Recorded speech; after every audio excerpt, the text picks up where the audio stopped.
Hello, good morning, good day, good evening. It's your Blue Archive Gacha wheel, beginner artist self-proclaimed, and your boy Tosanyo. Welcome to the art stream. So for today I will be drawing some VTuber fan art, and with that it will be one of a VTuber called Himemori Luna. So she is I think 4th gen. Yeah, she's in the same gen as like Toa, Coco, and Kanata. I think it was something like that. Kanata, Coco, Toa. Who else was there? Herself included, yes. And Watame. So she's the smallest in the from the bunch. And it's like also like known as her being baby kind of. Nanora. So I will draw her for today, since in a day it will be her birthday, so I'm gonna get ready for that. Not really sure on what kind of motive I should like select, but I think I'm going with something simple, I guess, and see how it will like go. There are like many outfit variations from her, so probably I'm gonna go for ones that might be a little bit simpler. Don't know. Like all of them look good, and all of them have like a different vibe. But in some the majority of those you can like still sense, oh, the princess vibes are still there.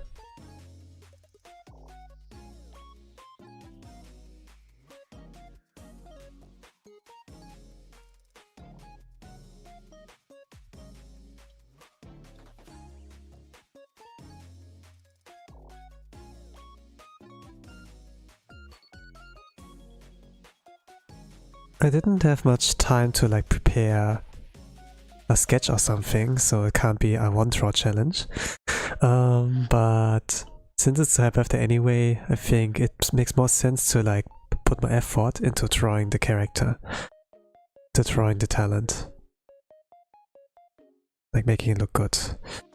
So yeah, let's spend a little bit more time on like making it look good.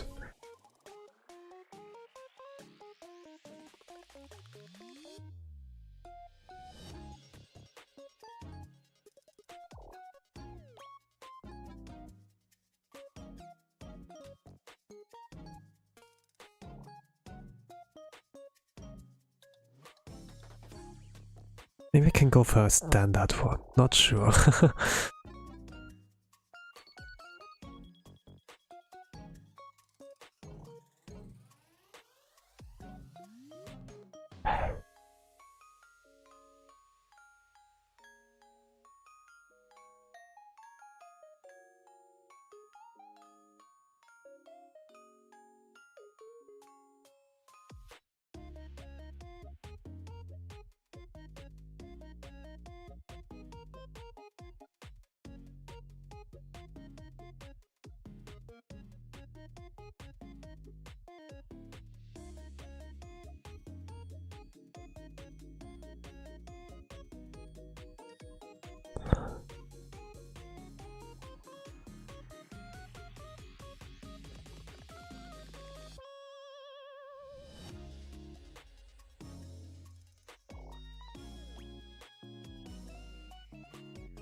I think I go for a simpler style with Chibi.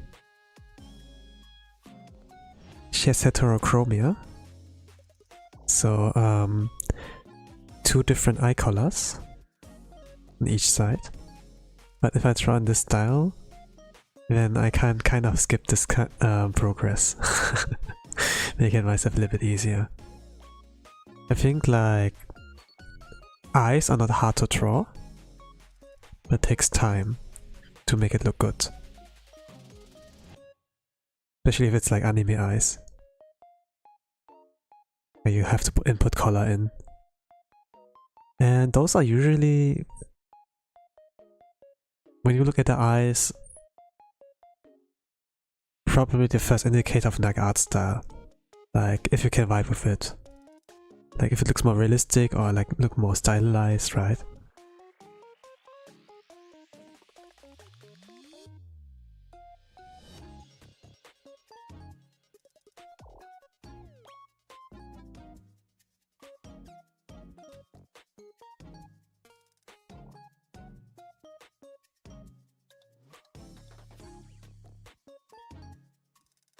I think there's always a big difference between something like K-On!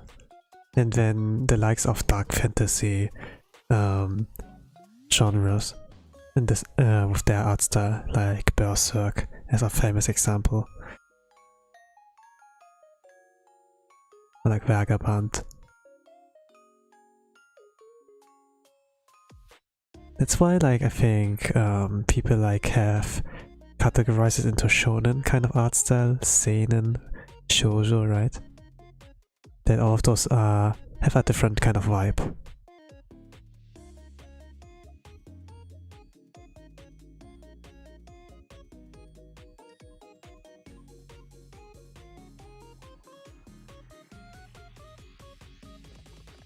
Let's see.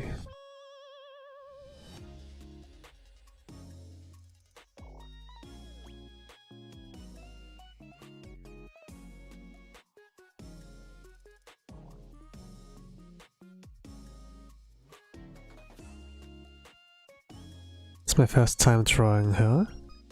It will probably take a little bit of time to get adjusted to draw her.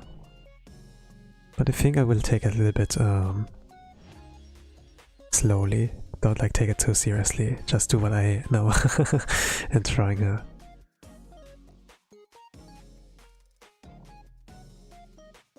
When I woke up today,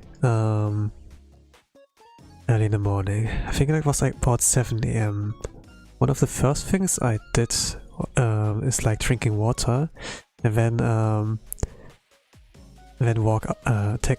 taking a walk instead of like checking my phone or something, and being like doom scrolling. Actually, got up and to like walk outside and touch grass. It would have been great if it's like sunny outside, right? But for the whole week and like last week too, it was only like rain. It was only like raining. But when I got like outside, I could like see a lot of life going outside. Kind of like interesting, you know. I think like normally like life is not a single player game, right? This is like kind of an open world MMO, right? And normally, yeah, you're the main character of your own story, right? And you focus on yourself. But once I got like outside, I was like, oh, there are other people out here, there are other players, there are other main characters of their own story, and they all have like their own task, purpose, quest, right? And they go like to school, some go like to work, they're like parents going with their children, escorting them to school. It was kind of like, yeah, kind of interesting to see the hustle and bustle in early morning. I mean, if you yourself are like going to school, I think, or have like every single time, like early in the morning, like work, it's like pretty normal for you guys. But some people are like shut-ins or have like pretty vague times where they have to go to work. Some have like home office, I think. So yeah, there's not always a need to like go outside outside of shopping.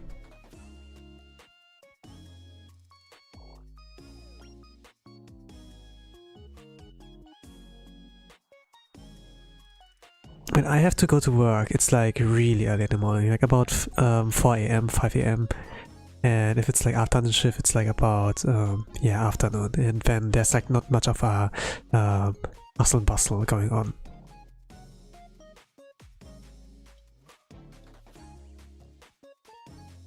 So I can't like see really much about life, especially like if it's like from the younger generation, like children, right? I always lacked like something, like a reason to actually wake up early. You know, since it's pretty healthy to go early to bed and then rise up early. You can't really do it differently if you want like a healthy lifespan, healthy life, good lifespan for all, and like functioning well. You need like about 7 hours to like function properly. Sometimes I tried like taking naps in between when I have like short amount of sleep, but it's not always great.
But you know what? The thing is, like when it rains, when the sun shines, there's like something really great about this kind of combination.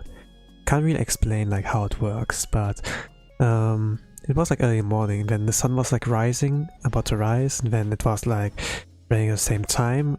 Not like really strongly, just like softly, I would say. And I saw like a rainbow like while the sun is like rising.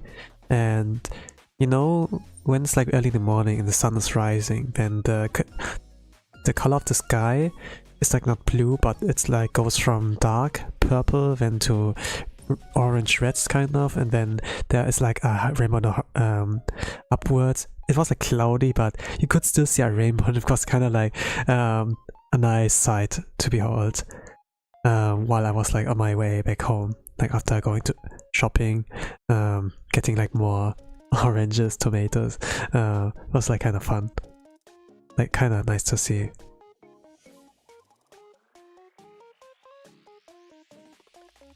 Like see nature like doing those kind of nice sceneries. just like that. Nature kinda great. They're expressing themselves with those kind of things. Ooh, okay. Hello, Toast. Welcome to the art stream. I'm making fan art of Himemori Luna from Hololive. Welcome, welcome.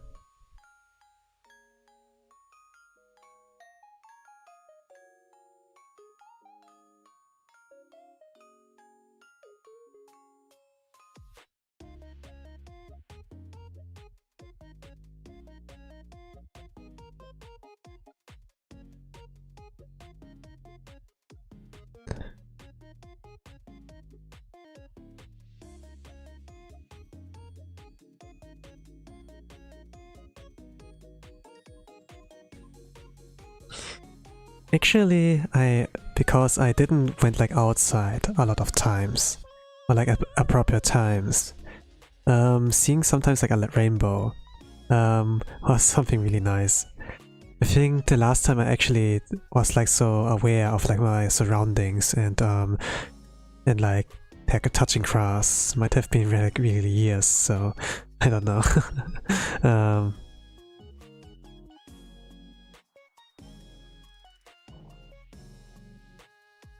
But I guess like it's a good step in the right direction. I don't know what that is, but your drawings are cool. Hey, cool, thank you. Nice that you liked what I do.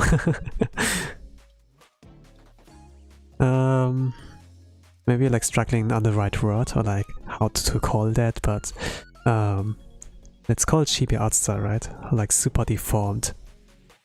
Or Japanese people call it. Super deformed. SD characters for short.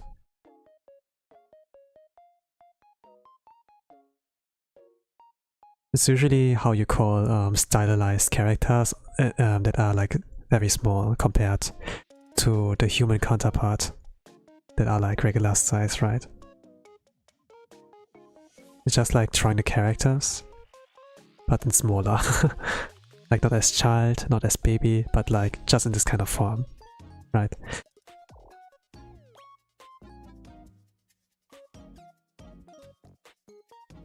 Depending on what you do with it, it is cute, but sometimes you can make it like cool as well. Not really sure what can be cool here. Sometimes I'm like aware if I make it that I make it cool, and then it has a cool effect, but sometimes not. So kind of interesting that you see it as cool. A lot of people say like, oh, that's cute, kawaii.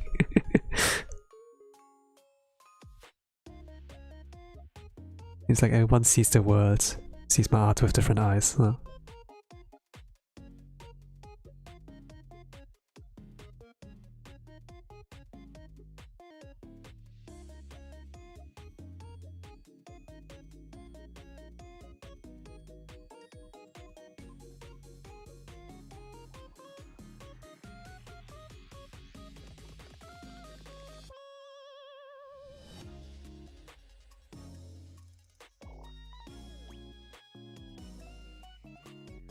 Bit of details.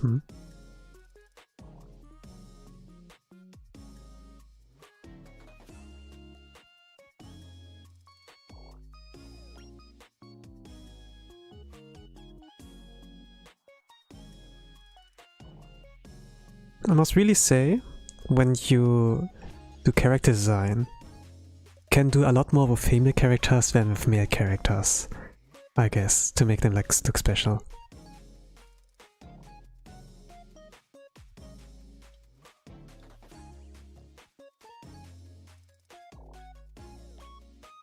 Like women can wear so many different kind of accessories and different kind of clothing, like dresses, for example.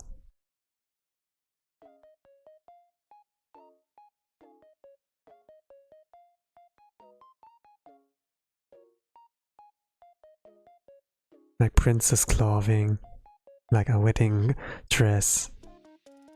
Some girls look really good in in suits, like suits that are like men usually wearing, you know, when you turn to a tomboy, kind of. There are like so many different styles, while with men it's like very limited in what you can do on good character design. Like that's like looks attractive still.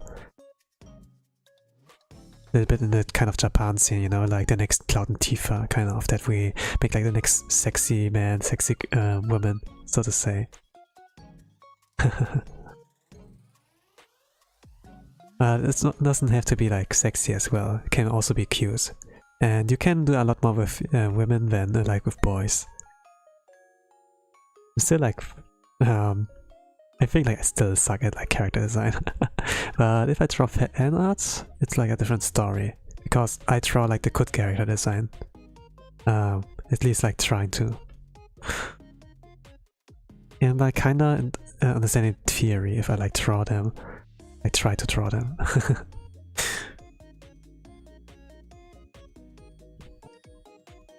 Learning from the best ones. I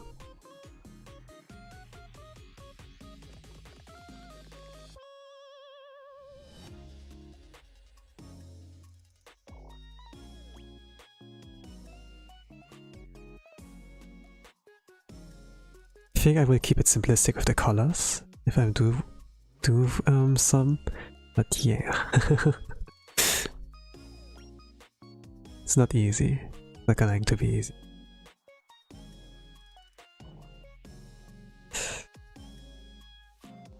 But I can take my time. Maybe like it would be a 2-hour stream, I guess. But normally if I like really rush, I can do it in 1 hour. Like 1 hour and 10-20 minutes. Sometimes I take my time with like correcting things, adjusting a little bit, huh? I like to draw like things faster to not get burned out. I like spend so much time, oh man. It can lead you so fast to burn out.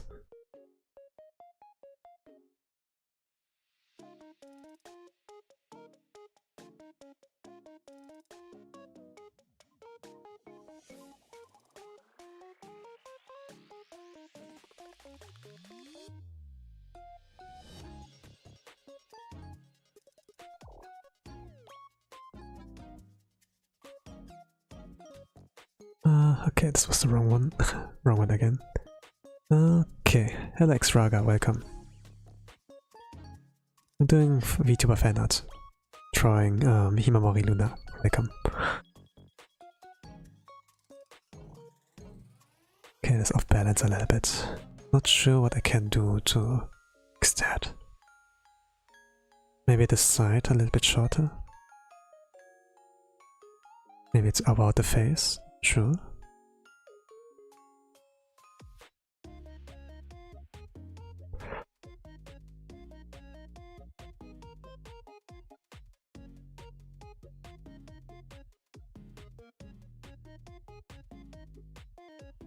That's cool what she did with this design.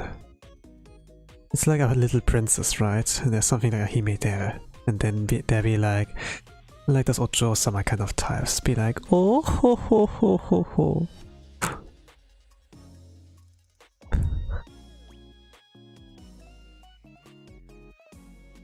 When they speak like a kind of tone that's like, oh, I'm better than you. I'm of royal blood. I have clean blood. So you are like under me. Something like that, I guess. And they act like all high and mighty, and get like angry at people when they're like going against them. She's like a good child, well-behaved one.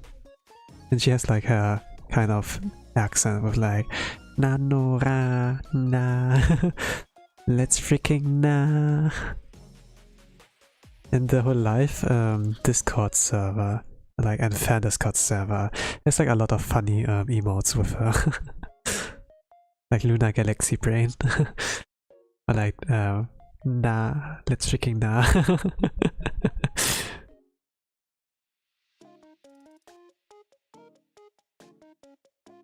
I guess she's memeable with her speech pattern.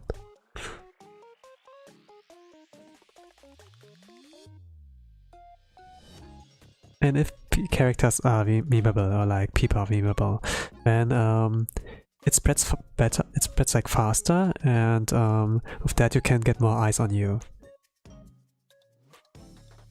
Can be a good thing. That's like what defines you.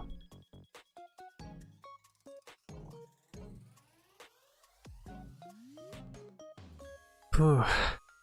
Probably have to make it smaller. Everything here.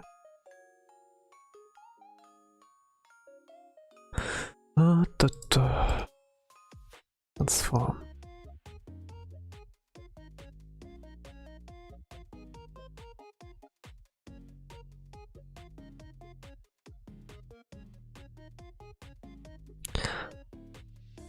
Usually when it's like birthday theme, you want like make it something connected to it, but I don't really have a clue on what exactly I could do in terms of like birthday theme.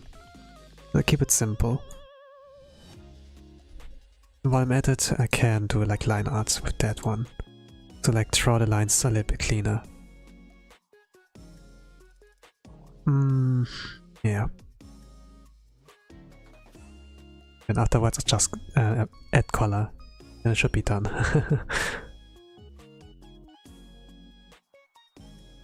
Tomorrow's like also someone's birthday among VTubers, so I'll try to do like one today and the other one tomorrow, so that I've like well spaced. There's only so much MP I have for drawing.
Okay, that's a hairstyle. Different from what I thought it looked like when I did the sketch. Okay. I can adjust a little bit.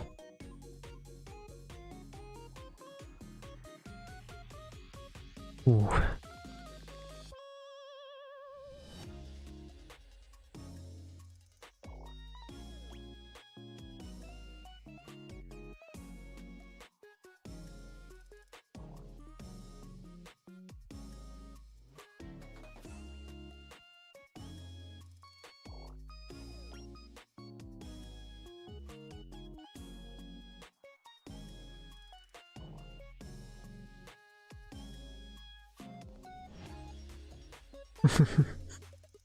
Okay.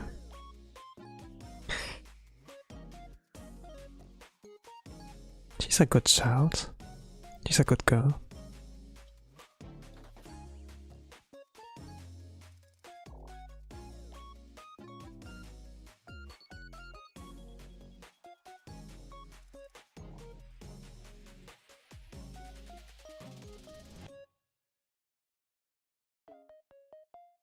was kind of cute to see her during the concerts at all time.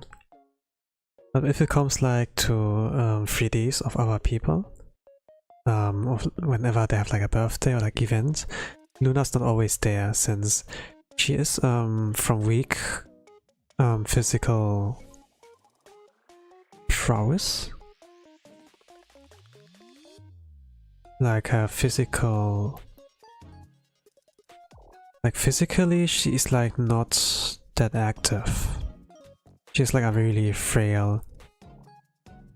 Could like say she's frail. And she has not a lot of stamina. So she's like getting exhausted really fast. Like even walking from point A to B exhausts her and she's like out of breath.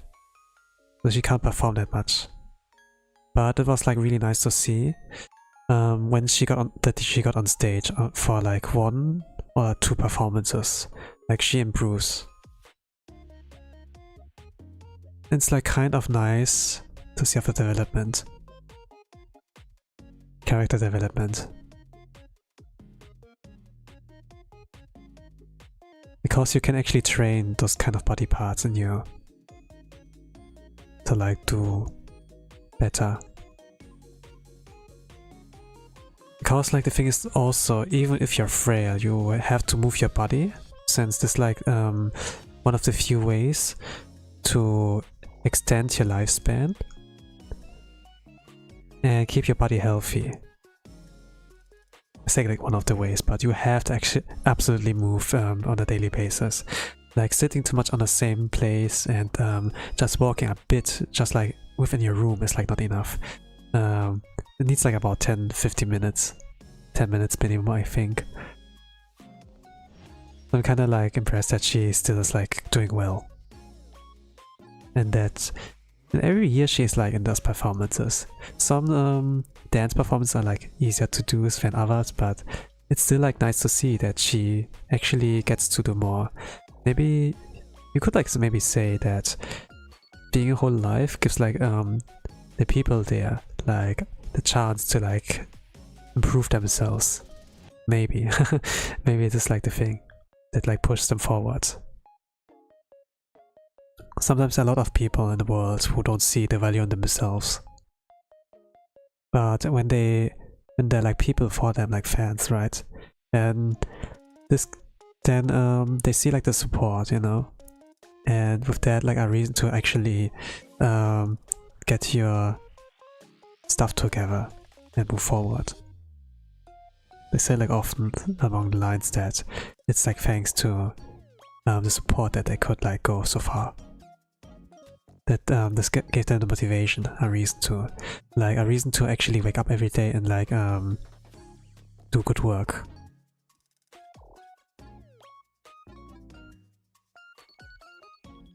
But if you're like dependent on other people's inputs, outputs, whatever, yeah, it can be a little bit. It can be bad as well. Like, what if you don't get the help, right? If you don't get your support.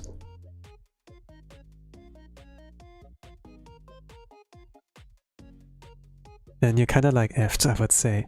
But that's like why it's important also to be independent, just in case, you know, when nobody's there.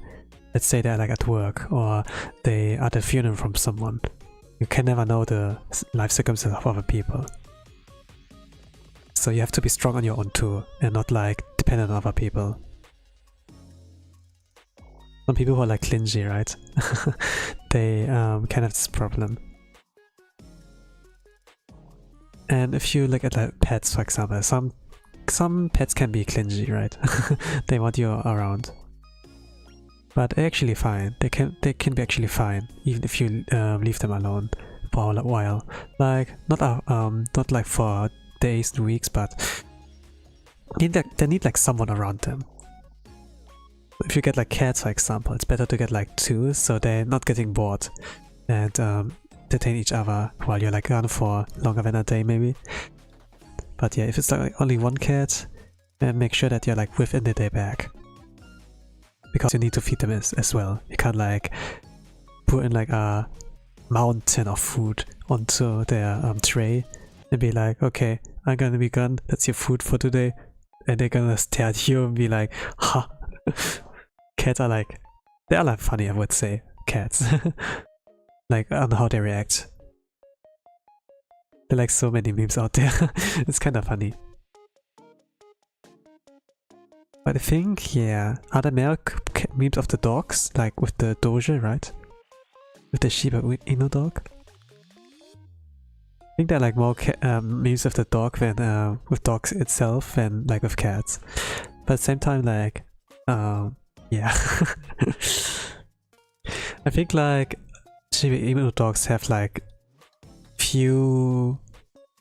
I think like they're good pets for introverts because they have like... they're like very social in a kind of sense. And they see like your boundaries and everything and they're like, oh, not that wild. But also they have like the good traits of the dog as well, right? They're like loyal. And they understand you. Cats can be like assholes. You want to go pet them when they I not want to.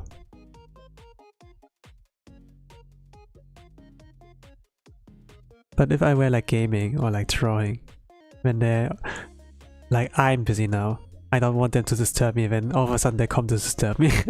And be like, oh, pet me, I'm gonna jump on your lap, it's so warm there. And yeah.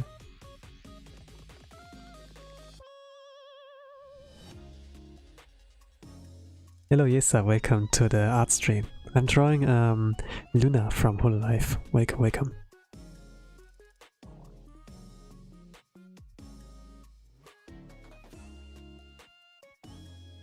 But yeah, I would like say pets are like funny individuals. Are like nice to have around. And you get like a fair amount of like physical contact, right? Like the touch kind of. It might not be like a hug from a person, but it's like good enough to like share body warmth, right? And then they're like there to with you. They're like really, like every time when you get like home after work, for example, then they would like come to you and not only like sniffing you, but also like touching you, right? Like bumping their head into you or into your legs or something. And in the state they're kind of like really open to like head pets, right? You can like crouch down, they're not gonna run away, and then you can like head pet them. I think that's like one of the moments where it's like where the cat wouldn't like run away and be like an asshole, you know, they let you pet them. Like in this kind of moment, more willingly. But at the same time, when you like feed them, right? They want like to eat now. And they won't like have like a reason to get away, so you can kind of like pet them there as well. But because they're like so vulnerable when they're like eating, you know, they put like a lot of trust in you, like cats especially. I saw like some videos, you know, where someone would like pick up the cat while they're eating and then eat them, and yeah, nothing, they didn't have like, there's not any harm done, but it's still kind of like, yeah, don't do that to your cat. But it's like, what if you are like eating something, right? Like something really nice, like a Wagyu steak or something, when someone picks you up and eats you, it's like not a nice experience at all. Oh, I had this 5-star meal here, and then this waiter here came up and heated me out. This is a bad experience. 1-star review. It was horrible. I want a new pet owner.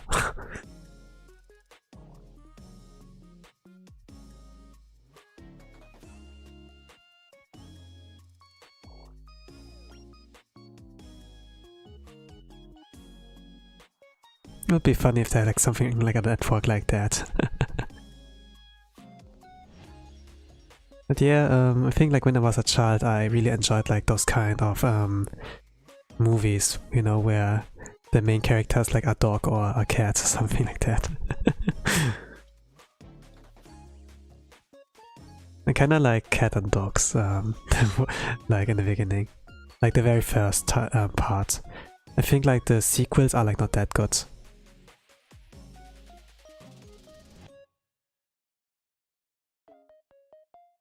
Same thing with like Shrek, I think. But I would like say the second part actually was good from Shrek. Since it has like some messages meaning.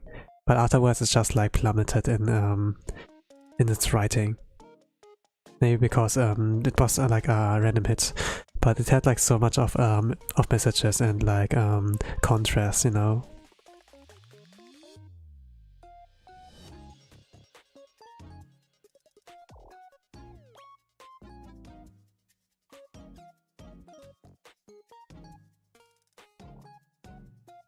With like Farquaad and Shrek.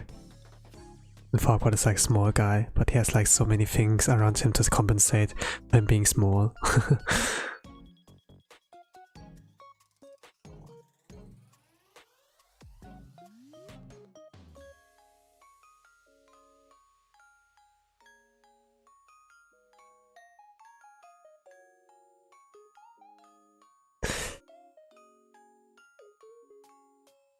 Yeah, I must like say children movie. They were like really good back in the days. Like children deserve like good stories as well. Even though I didn't get it. It had when I got like older and like watched it. And it had like so much meanings in there. It was like great. But what a lot of people would like copy of Shrek is like the friendship part with like oh Donkey and Shrek, they had like a fight. Then but it was like misunderstanding kind of, right? Then at some point they like reunion and be like, oh I was wrong all the time, oh no I was wrong, and okay we are friends again. Now there are like bad guys outside the door, let's fight together, and then bam bam bam, and that's the finale or something like that. Well, in Shrek something was like that too with the misunderstanding. There was like more than this kind of plot with the friendship, but also like other subplots and main plots there as well. So this was like more multi-layered, which made like Shrek really good, while things like the modern movies are like not that multi-layered. So like Pokemon, the like not Pokemon, but how it's called, the Detective Pikachu kind of movie. It was like not bad, it was not horrible, but I could like see the kind of recycled topic with like the friendship and misunderstanding there again. Like in a lot of movies like Buzz Baby, I saw that too, and I don't know, it's like a thing with like animated movies or like Pixar movies kind of, that this get like recycled all the time, that they can't like come up with a new kind of theme. Like it doesn't, it's not horrible, but it lacks originality, kind of. So yeah.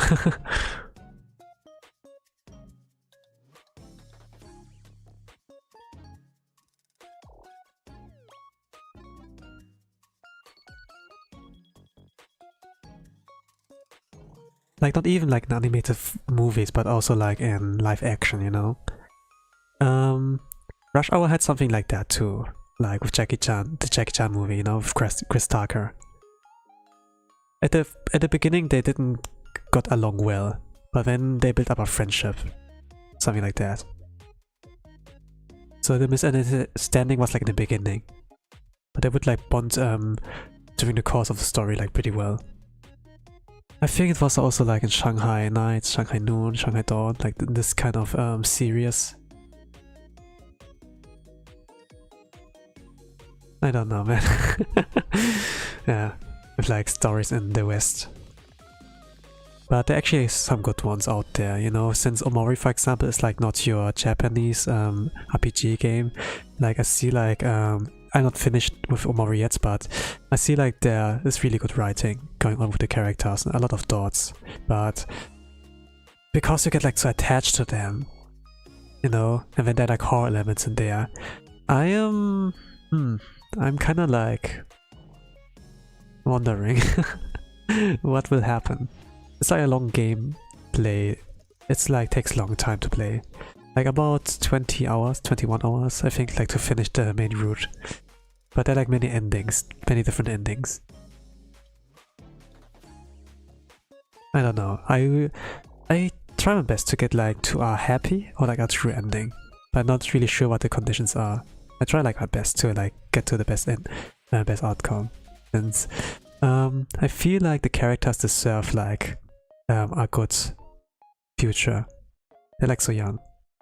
I kind of feel like responsible but piloting them and deciding on their actions.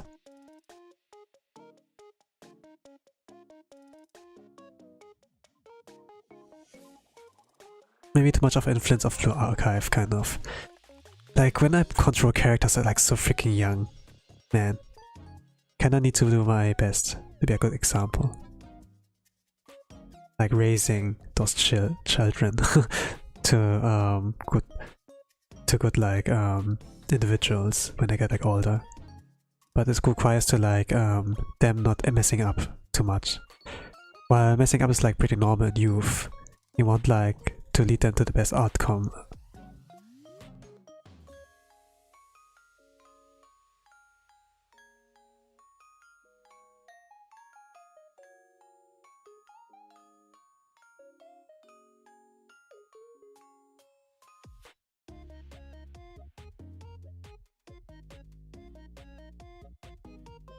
But yeah, when I was like thinking, are there like games that are like the kind of games where you raise your children, you know, and lead them to a good ending?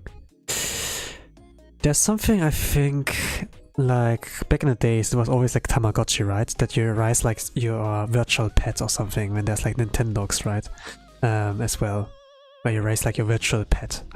But what if like the pet is like a human, right? And it's like more multi-layered on how you like raise them. It's not about like making sure they're like well fed and then like taking a walk with them outside or playing, whatever. It's like more than that. Like you bring them to school, right? And then you're gonna decide on like the path. Then they can like at some point they those little brats, they actually like are capable of thinking, like thinking on their own, make their own decisions, and then you have like to be there for them. And puberty, when they change like the behavior. There are surely like games out there, right, where you like raise your kids and make sure that they have like good future. But I like see recently it's like think Volcano Princess, but I'm not really sure. So with this game, if it's like really a good game, I don't know. But yeah, it's like a kind of simulation game, right? But simulation games can be like pretty interesting, like how it like emulates raising a kid, like Spy Family like. But actually you are not in control of them, they have like their own will. Like Anya can read the minds of other people, right? In Spy X Family. It's not really a big spoiler.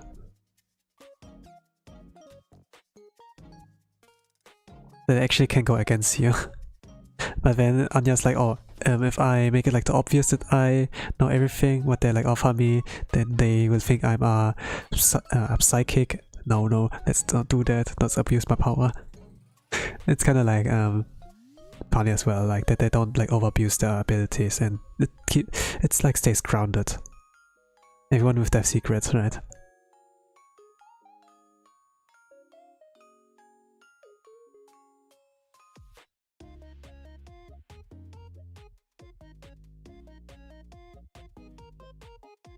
Oh man.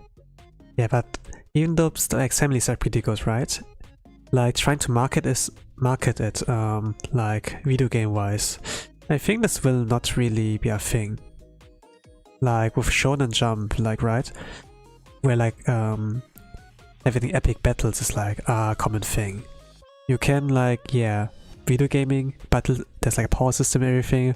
This can work, like, right? From Dragon Ball, there are like so many games out there. they keep making it out, right? Like there's Budokai Tenkaichi, then Budokai, when they have like the Xenoverse thingy, open world kind of Dragon Ball thing, and a 2D fighter, 3D fighter. There's a lot of things out, like as things like advance. While in the early era, like of Game Boy and like those really freaking big consoles and big controllers, I think it was like more like turn-based. But now they get more into the action, real-time fightings games like in there.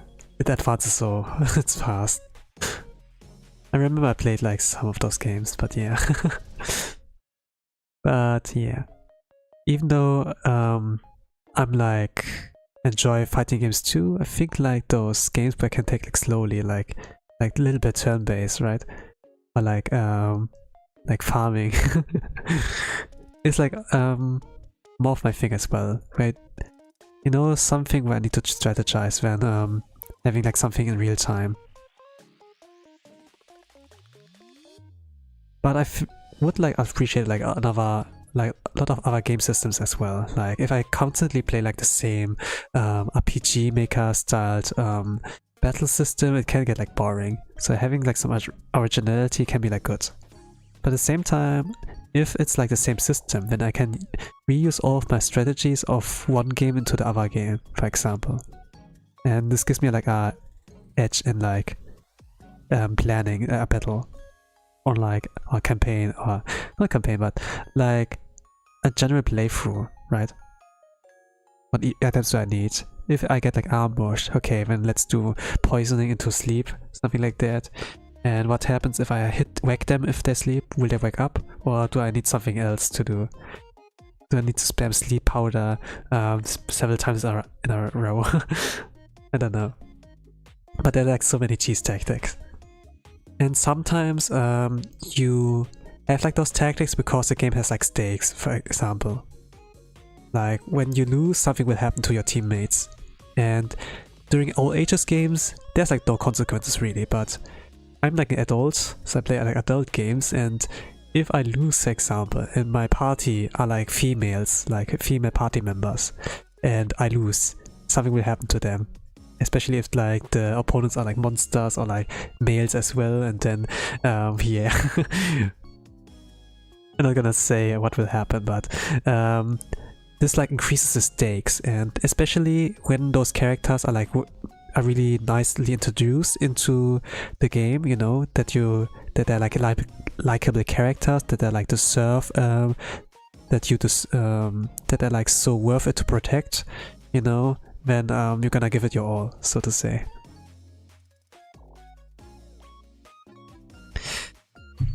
While Omori is like for mature audience, right? It's like, I think it has like you could like say it's 18 plus, but it's not for the age content, like not for that, but for like the psychological trauma that can happen.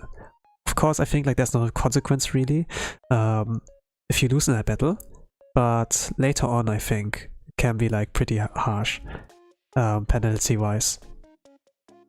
Like it doesn't really attack them, but maybe it does attack them, but because you like care about them, right? Because you got like, they gave you time to, and like a lot of different reasons to care about them, right? I think it can like hit really hard in this kind of cases. You always see it in anime, for example, but experience yourself is like a different kind of experience. While, you know, when you watch anime, when you watch movies, something happens to the main character and the cast around them, like his party members, and then it's like, oh no, this is bad.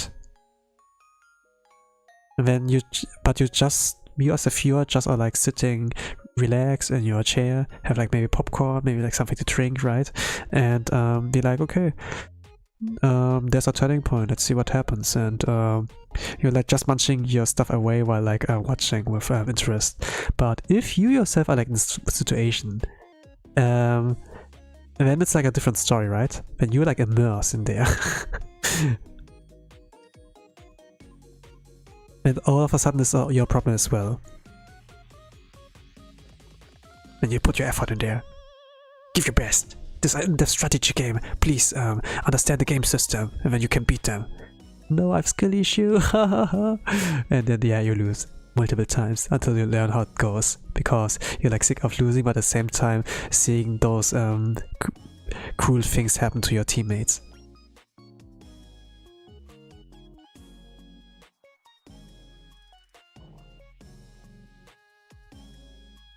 The thing is, like with RPG games, you can take your time.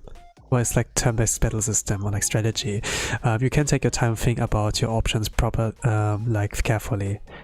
And if you are like the type of guy who skip like tutorials, then you have the time to like actually reread it and be like, okay, then I do this turn here and there.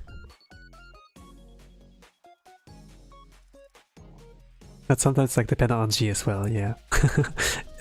Especially if you like fish for crit or something. There are like so many ways to like play a game and like get a win.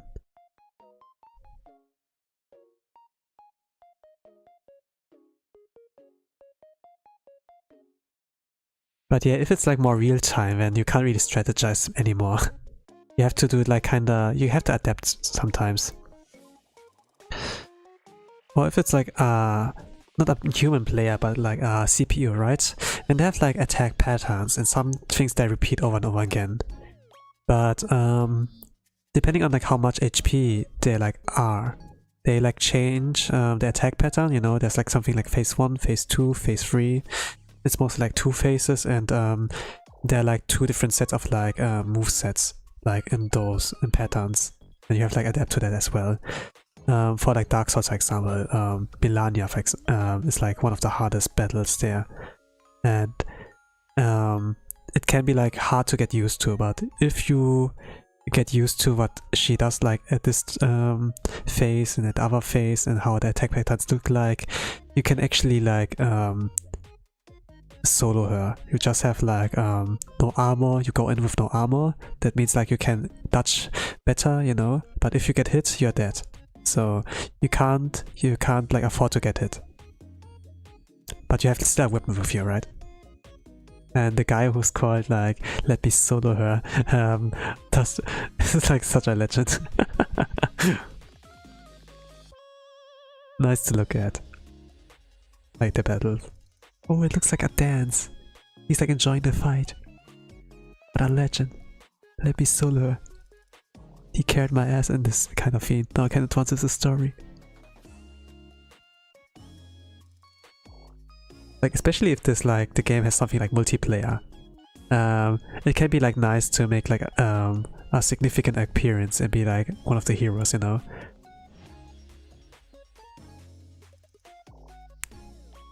One of the chosen ones.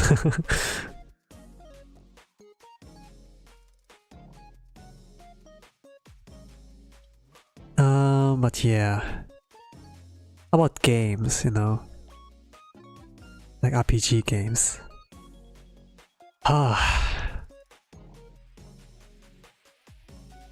don't really know what kind of type I like. There are like people who don't like to be the chosen one or like the isekai kind of guy, and be like, oh, isekai hero summer and something like that. Some people just enjoy being like a random dude in a fantasy setting, and then the random dude defeats like the demon lord or something, and it's like all of a sudden, you know, like hero to zero. They find like those kind of things more interesting. I'm not really sure if I enjoy one thing over the other more, or if I like both things, I guess. But yeah. As long as there's like interesting battle system, you know, and the characters, they're like likable, I guess it doesn't matter that much to me. But at the same time, I don't want to waste my time with like kusoge, really. I made like the mistake with like not returning a game early enough, like a kusoge. It's a German game. Like the previous parts were like so good, 1 and 2. And then the third one is like just a disappointment, just a kusoge. I'm not really sure if I ever wanna play that. But if I get like a Batsu or something, you know, like as a Batsu, I could like play this kusoge. It's RPG, but the writing's so painful. The gameplay can be good, but if the writing and the characters, they don't look attractive, it's like, I don't like it, I don't want to play that. But yeah. Like, I would do something like getting over it to myself, like rage-inducing games. Because it has like something rewarding when you beat them. But Kusoge, nah. Like trash games. Cute chibi? Yeah, cute chibi. Hello, person face. Nice to see you in the art stream. Welcome, welcome. I'm making fan art of a VTuber called Luna. He's from Hololive. And tomorrow's her birthday, so I want to draw something for her. At least something.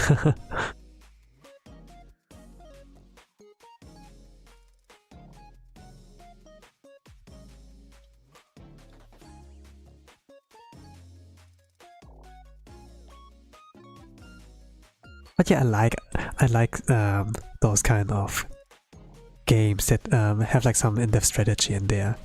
Like I played Arknight, I have played like those card games like Hearthstone, like a bit Yu-Gi-Oh!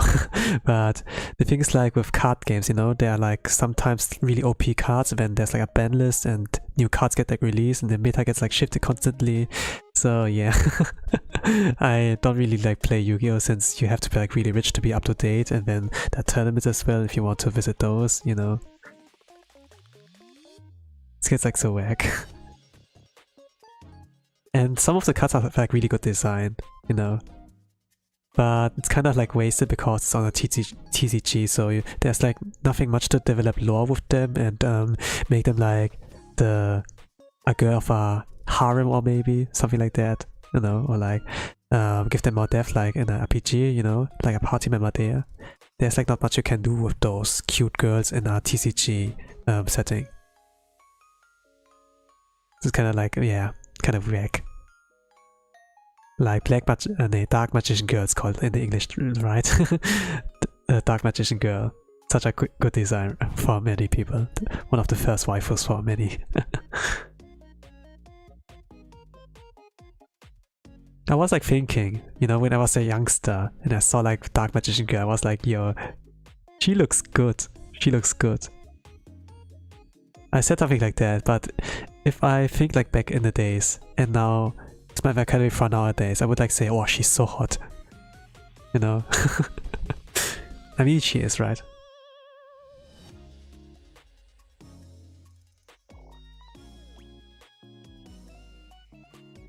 But I'm not the guy who only likes hot. Like, I like cute as well. I don't know. Everything is good, right? Everything is good. Dark Magician Girl, what a classic. Yeah, yeah. I mean, a lot of people, they can agree. Like, when people say, oh, when one person is like, she's hot, then all can agree, yeah, she's hot.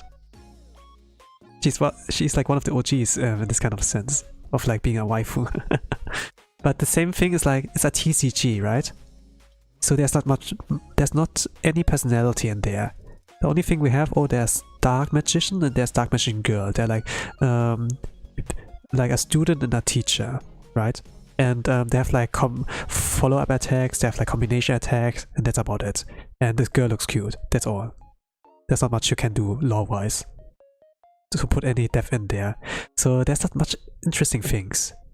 And yeah, it's just a good design, but so wasted. It's a little bit of a shame. When I see like some other cards that are like new, right? I like the Charmer characters, like the Wind Charmer, Fire Charmer, kind of. And those are like cute anime girls, but oh man, the designs are like wasted. Or like the Hand Traps cards, like with Ghost Orcre, like Yuki Usagi in the Japanese title, and yeah. But what I like when some games, some card games, they actually try to make some lore and story in there. I think like Valkyrie Chronicles? No, not Valkyria Chronicles. There was something like Valkyrie and something like Chronicles. And there's like a card game that's plays like similar to like Hearthstone. I think some Psy games, right? They have like some side games has like things like Princess Connect, and some characters from the card game Valkyrie Chronicles, they are like in there as well. I don't really like remember, but when I watched like some sponsored stream, I do remember there was like a little bit of a story campaign or something while playing with the cards and getting familiar with those.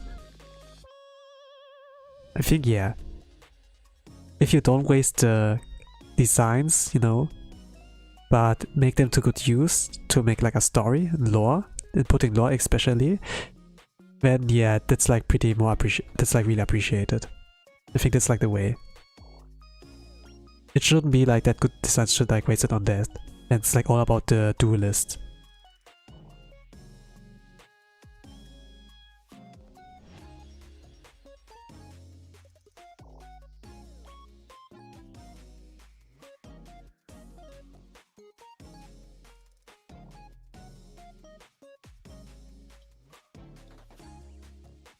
Maybe that's like why I like VTubers as well, right?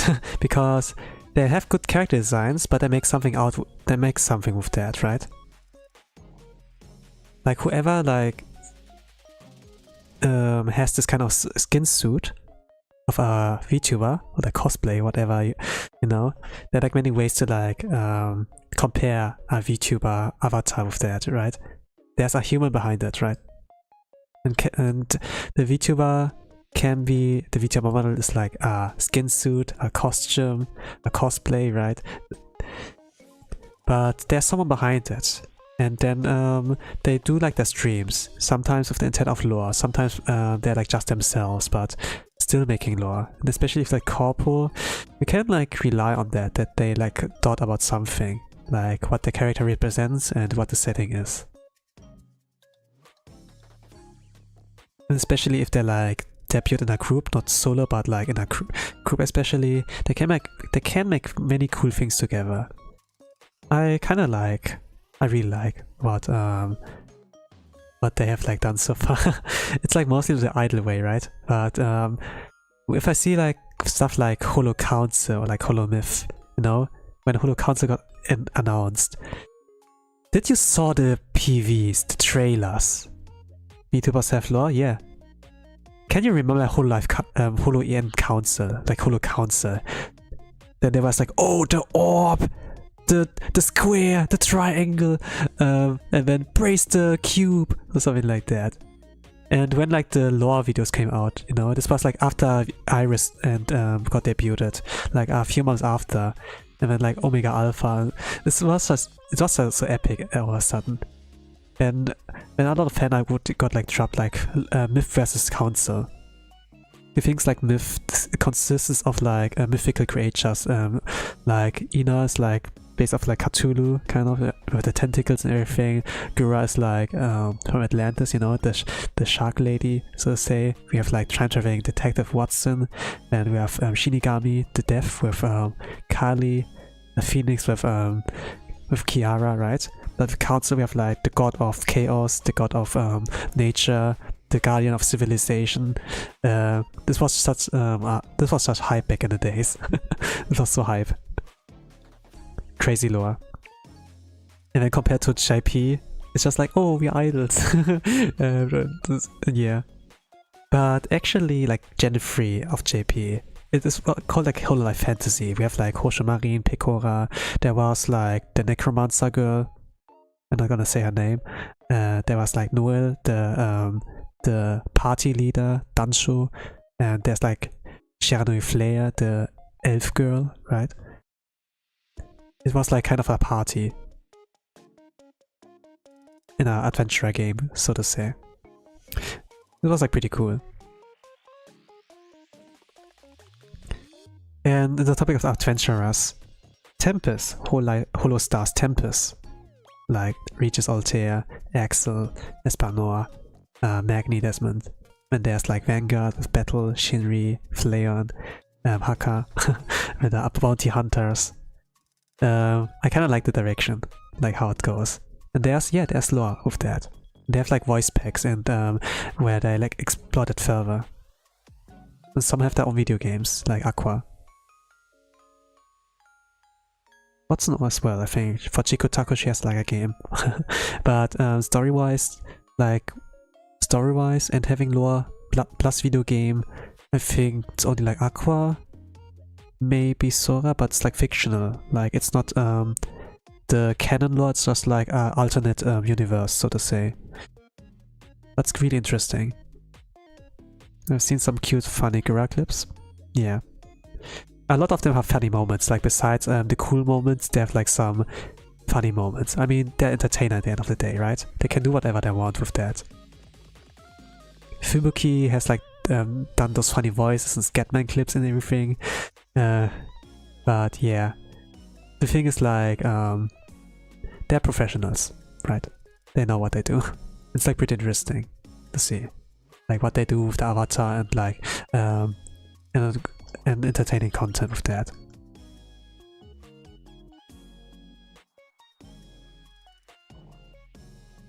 They don't let it go to waste.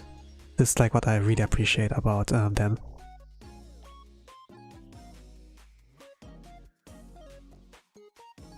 Some people like complain, oh, I have a good idea, but I don't have like the resources, and I have a bad starter hand. But despite having a bad starter hand, some people can do like something really great. It depends on luck mostly. But if you keep going on, you can make it at the end of the day. Like Suisei is like such an inspiring story. And it's like really reflected in her song of like Stella Stella.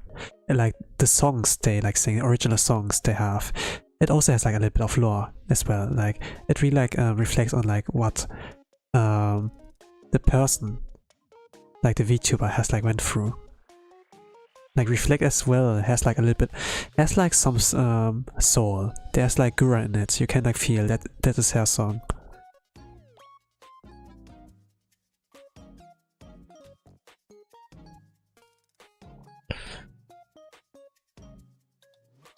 Kali's End of Her Life, Hakka's original songs.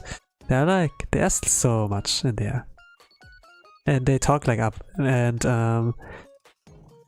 they talk like about it as well, like after talk, you know, like about the song, like how it got produced, like what their thoughts were on making it.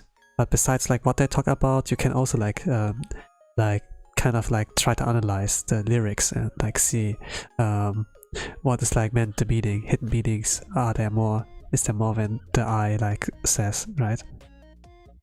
Between the rhymes and like sounds is a hidden song, right?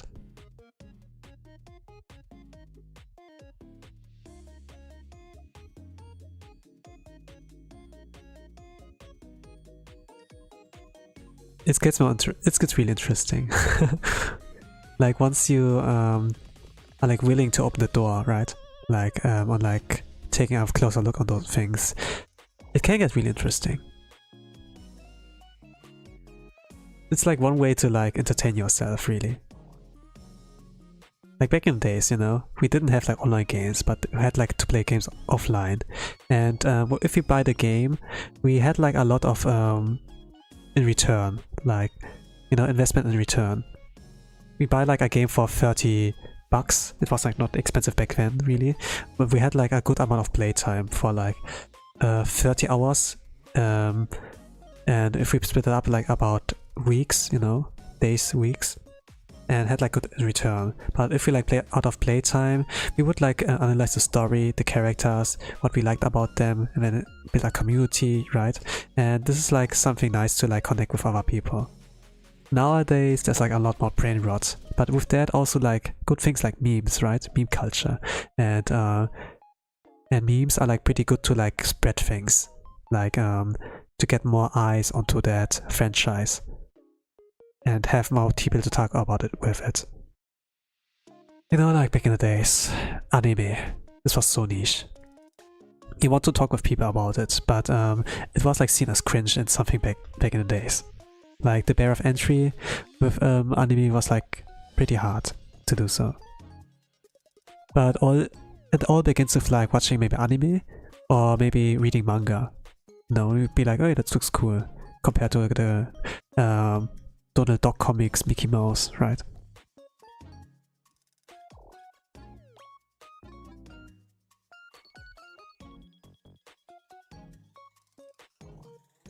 And I think like memes was not really a thing back then. I mean, memes existed, but it was not a thing, right? Internet culture was like not that well developed, and there was like more like Facebook, you know, where like someone is older than you. Like most people are older than you there.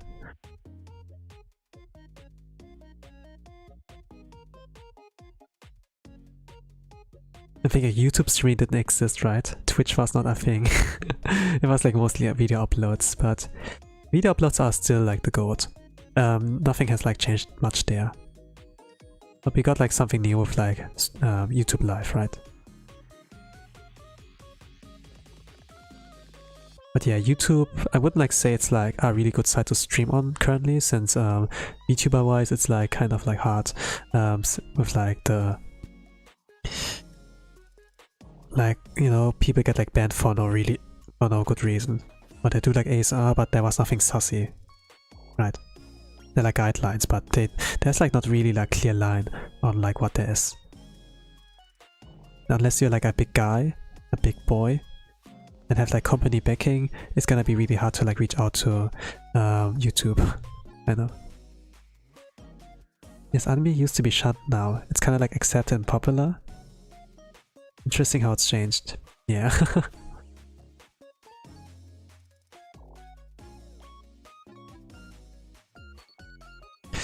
It's kind of like funny when I like go to work, you know, they're like people who are like 30, 40. I talk with them, they'll be like, hey, yeah, I'm watching anime on Netflix. I'm currently watching Attack on Titan or something like that. And it's kind of like cool. And, or like Vinland Saga, and they watch this kind of thing. And it's cool that they got to enjoy it. And then I can talk with them as well, because, oh, I have watched that too. What do you think about the series? You know, you can like, you have like this kind of conversation topic with people you work with, rather than like, oh, talk about work, right? Like what we need to do next on like efficiency or something like that, you know? Talk the logistics of like the work, it's, you know? But if you can like talk about things you enjoy, like anime all of a sudden in the workspace, it's like, oh, that's cool. Now I have like I have more reason to like look forward to go to work, kind of, right? Because you have like people there. Even if they're like not too deep in the meta, some people might still be normies, even if they watch a little bit of anime. There's like at least like a reason, right? And maybe a chance to get them deeper into the rabbit hole. I don't know, normies, right? It's a funny word that got invented, you know, to like it's like not tourists, right? It's like normies. That's still like normal kind of people who are like not too much of a nerd, you know, instead of like a real life.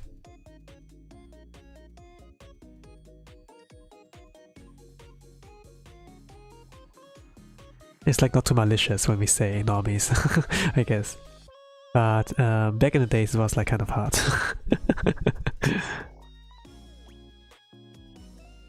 Oh, is this for children? Yeah, it looks like a cartoon, right? But not, at the same time, not really. I mean, you could like say mine is cartoon, but how I look like is cartoon. But at the same time, not really. Some people are struggling, what do we call that? I mean, it's chibi style. But with that also like a manga anime style, yeah.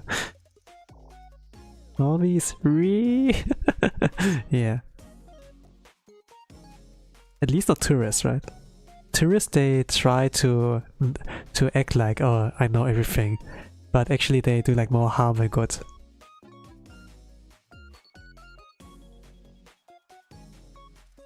You know, like tourists. What is tourist actually? It's actually like, yeah, people who are like new in a culture and are like sightseeing or something like that. But if it's like in the context of like anime, you know, or like gaming, yeah, I think like we say that as a kind of gatekeeper kind of way, that there are people who wants to go in this thing, but they do things not the right way. They don't respect really our culture, something like that, and how we handle things. So something like that, I guess.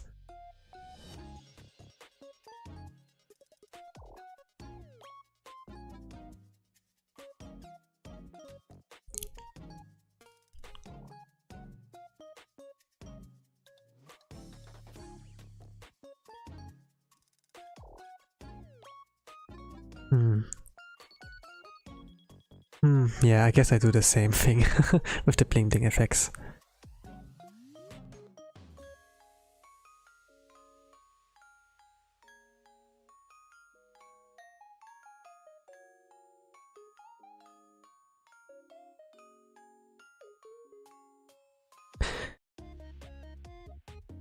But yeah, gatekeeping. I think there were like some moments where my parents were interested, or like my father was interested to like get into it what I am too, so like to understand more what is that thing you like. I see you do this a lot. Can you explain to me? Can I take a look or something? And I was kind of like afraid, you know, because you maybe it's like the fear of being judged, I guess. That was like a big reason. You know, I can't let the Stormy into there. They're gonna hurt me. Go away, go away. Shush, shush, something like that. But yeah, I guess there's actually not a reason to like be afraid. Just let them in, you know. Just it's just like explaining some new guy how to control the character in this game, you know. And then you have like someone to play with. At the beginning they're like noobs, but if they keep playing this kind of thing, they're gonna be a worthy opponent at some point, right? You're gonna raise them. You have like at this point like raise a play partner or like a good friend, depending on the context.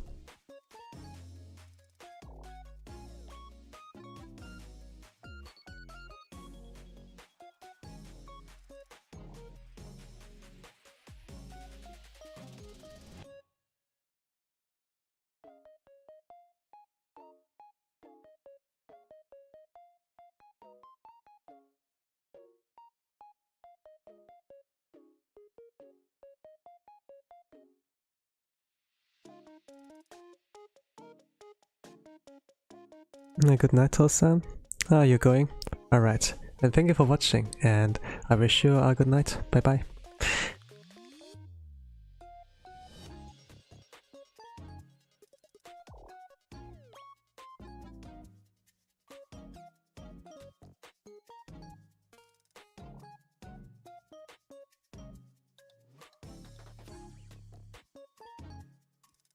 Sometimes I yap a lot, I guess.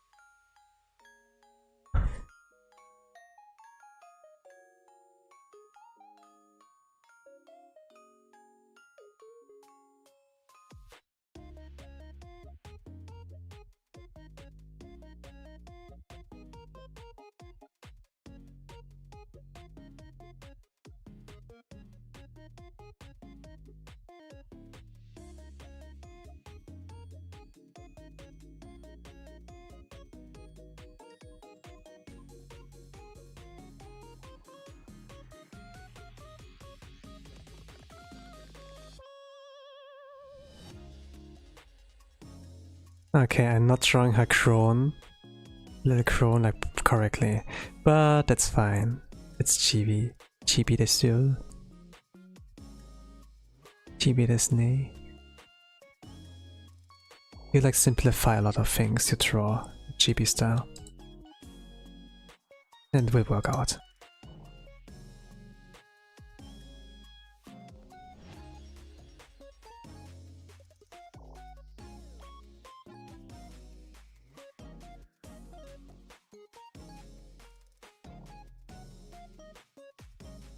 I think like chibi Mona Lisa can also be funny to look at, but there's like not much interesting besides that. They're like smaller. So yeah, it always depends on the character.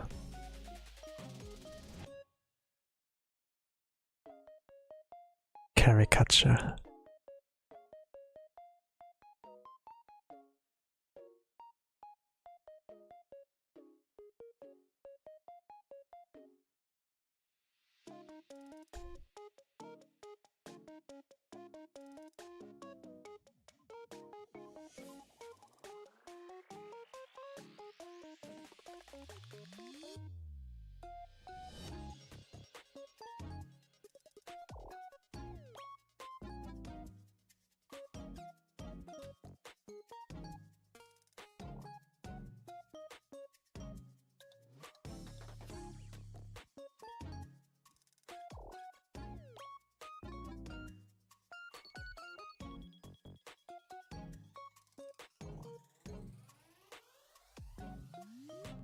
They're such a funny bunch. Hololive. But also, there can be idols.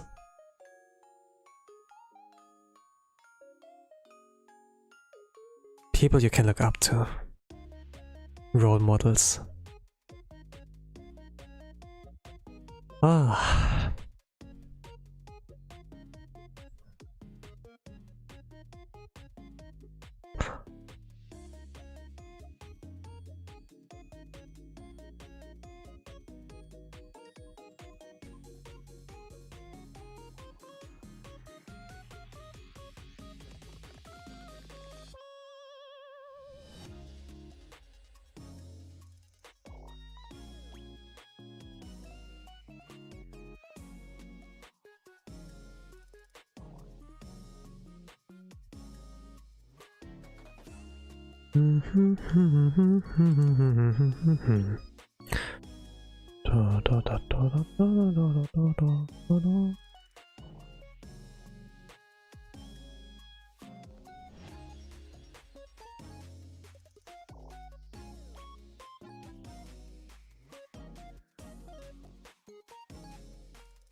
Okay. I'm kinda yawning. I've slept enough.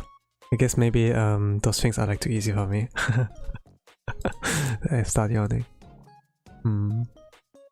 Okay, let's see. Tori. But yeah, I should be done soon. Yeah, within 2 hours, I guess. I can like finish that.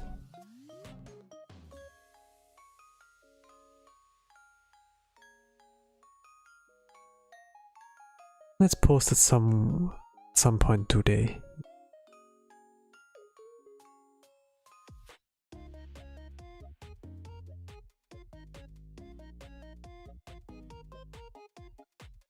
Tomorrow it will be another girl, also a pink girl, but slightly older. Not slightly, a little bit older. And she does ASMR. Like the main reason I actually watched that VTuber, but they like quite say so. Like not this one I'm drawing right now. Maybe I get to talk about her more tomorrow, I don't know. During an art stream I don't really plan like what I yap about. Not really. It's like spontaneous.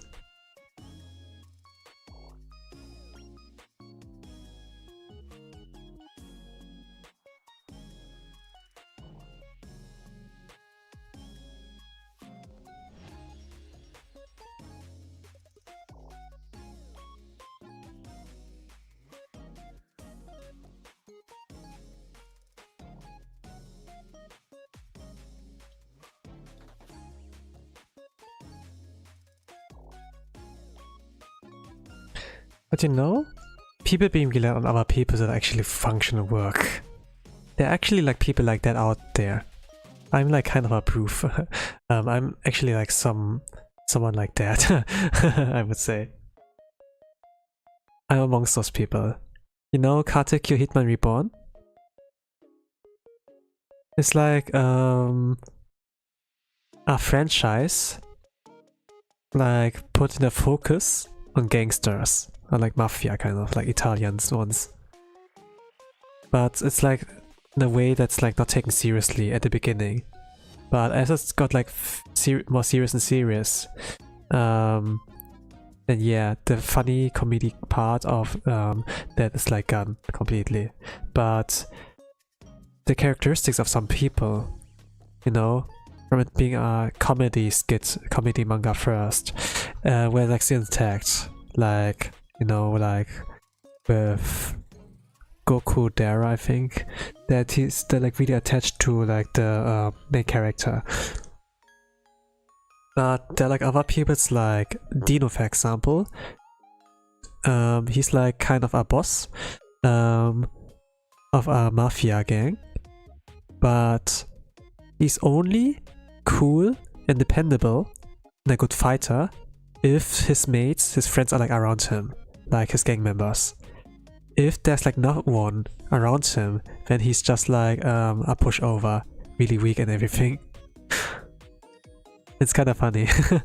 Like he's only like at his best when there are like people out there he has to like who are like watching him.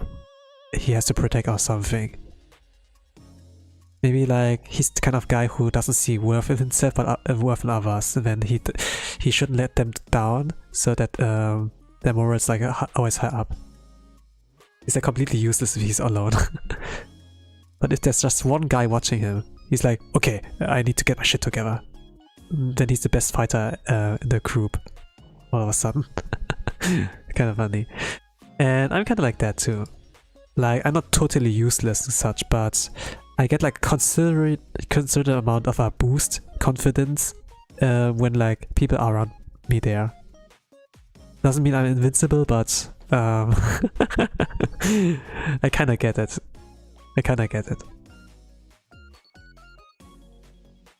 Let's say all of the other people are like helpless, you know, they don't have a plan, but they're looking for something, you know, and I'm be like there to carry them. And then I have to get my shit together so that they don't lose hope that they that we make this project or whatever like a success. So if you get me in a school presentation in a group, and I would usually be the one to carry it, unless the guy who is like willing to take charge of that is like such a goat. But it's like rarely the case. School projects, right? We work with everyone together. No, I carry it alone. I solo it.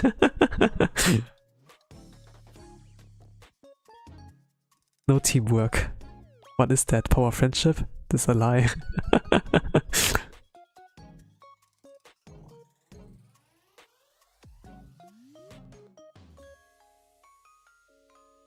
But yeah, if those people are like my friends, you know, like my mates, then it's like not about carrying the hopeless asses. It's just like being a leader, so to say, and like organizing things.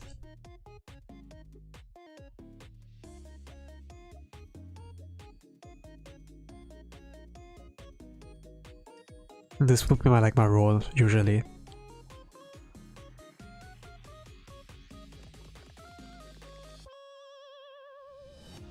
But if someone else there who like organizes, then I can lean back and be like relaxing. I don't have to use my brain power and everything to organize stuff. I let them do that. But yeah.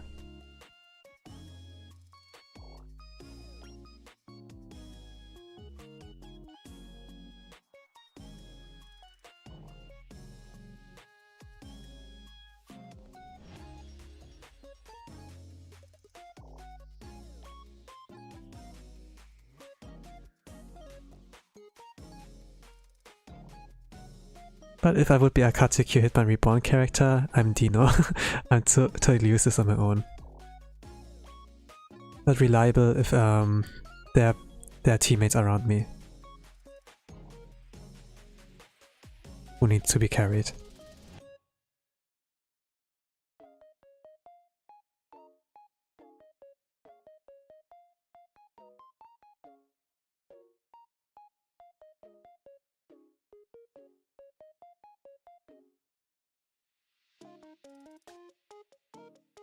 It really depends though on the situation. Not really on the situation. Actually, I will carry them no matter what. It's like a situation like socially, you know. I am not really an introvert, not really. Maybe like an ambivert.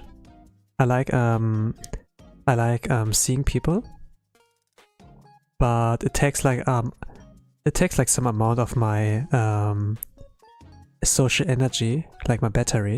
It drains my battery when I interact with people, and sometimes I need to recharge it. Yeah, I don't really dislike being with people, not really.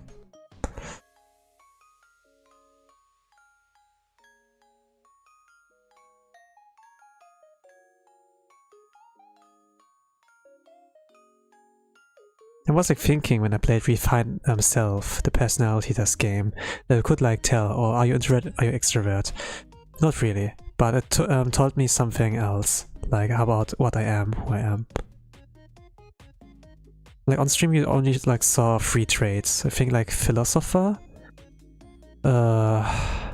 something like that. It was like the main trait that got like revealed, but other than that, yeah, I can't remember much anymore. Philosopher. Did I take like a lot of that I'm like thinking a lot about what I do before like did I think before I act first, so to say. I do that in like games, like strategy games, like RPG games, like a lot. And I think like about the possible options and like team builds, attacks. I like those in-depth strategy games, or like games that require strategy to win. I can of course just press A, you know, just attack, attack, attack, no need to defense, no need to like set up skills and like buffs and everything, just like press A and GG's. Make sure you're over leveled to like do it comfortably, but sometimes I like the challenge of like being a low level but beating like this high level boss. I'm not a chosen one, I'm just a random dude who's like from the streets. And I'm gonna flex on that like that. Get a lot of this demon lord, hahaha. Got defeated by level 1.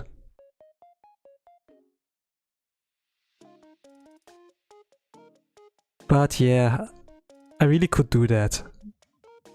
I like playing RPGs, especially after I'm like playing Blue Archive or like still playing Blue Archive. I get a sense of that a lot more, like trying to cook, you know, like actually coming on your own with solutions rather than like looking for someone that has the solution. I come up with a solution. It's like more rewarding that way, more enjoyable, more fun. So yeah, maybe that's like why I don't really like spoilers or like backseeing this kind of sense. But yeah, it can be okay, you know, give me a little tip and I'm like, oh, I haven't thought of that. Yeah, I wouldn't like say I hate backseating. I mean, as long as like within the flow, right? Within the flow. It gives me a little bit more trivia about how things work out. I guess that's good. But spoiler, yeah, it can be pretty bad, especially if like playing a game blind. You know, it can change the experience of like a game like Doki Doki or like Undertale by a lot, whether or not you get spoiled. Like if you go in complete blind, that's like how it's supposed to be played, right?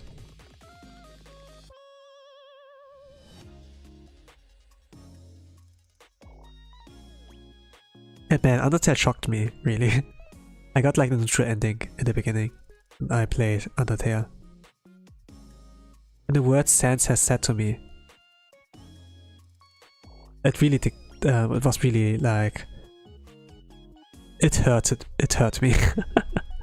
But yeah, it was like from my consequences, like the actions of my the consequences of my action. Like those are my choices I've done, it led like to this outcome, and to the outcome that Sans has like said those words to me. Like and really like stabbed into me, kind of like it kind of dark. It was really not hurtful, but it really dig deep into me. I try like to be better whenever I like play games and approach things with thought. But at the same time, I saw like Himemori the option. Oh, you could like throw balls as a scarecrow. Haha, let's see. You know, if the game like has something like consequence like that. If the game says, if I have like if there are consequences for my actions. I would like to see that, you know? And if actually there's something like that, then the game is good, really well designed. I don't like say, hey, the game is bad, I didn't know that. Actually, yeah. Of course I don't know, right? Of course I don't know. Played it the first time. But it was kind of like interesting. I want to see like what is there. And if I ever do a second playthrough, I'm gonna approach it with a lot more thoughts whenever I get to the same situation again. Like some games are like supposed to be like to get like one playthrough, right? Like Undertale is supposed to be played like at least 2 more times. You know, there's like neutral ending, there's the good ending, there's the evil ending, right? Hello Tosan came back from the gym. Hello 8, welcome. Welcome to my art streams. I'm drawing a VTuber from Hololive. Luna.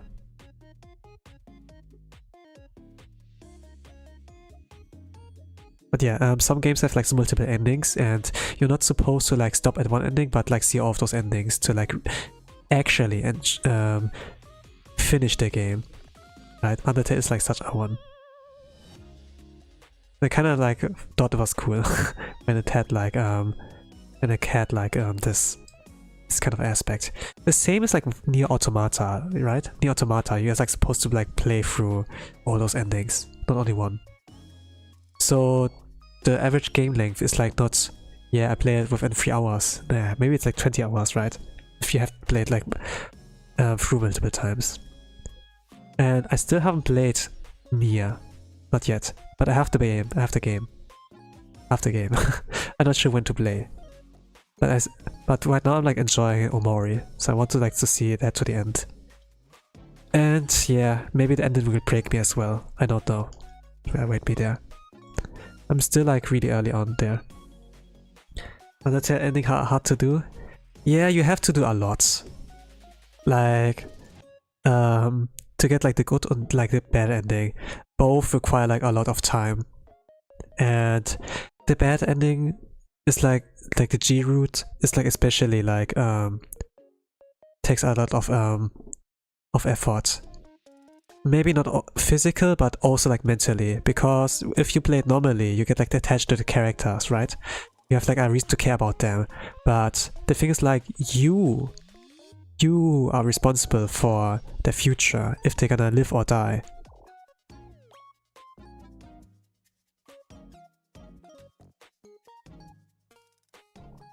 You have like the power, right?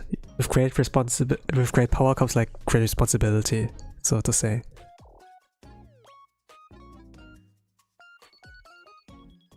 And having like this responsibility can be like really heavy. Especially if you're like young. But maybe, especially if you're young, you like adapt a lot faster to like things, right? And maybe you like realize, oh, you get like maybe this oh moment, I don't know.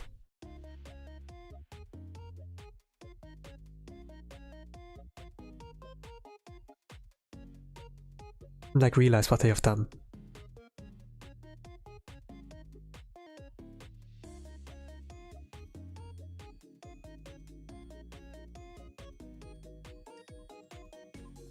I played like some games similar to that, maybe not completely similar to Undertale, but with a similar message, so to say.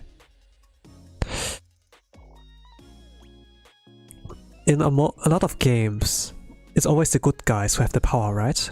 Who have the chance, the possibility to like change the world and free the world from evil. In a lot of adventure games, RPGs, it's like you're the adventurer, or you're like the guy who got isekai'd, whatever, you're the chosen ones, and you are like destined to beat the demon lord or something. Yeah, then you are the one with power. But there was one game I played where you were the guy without power, and the bad guys are like the one with power. And being in the point of view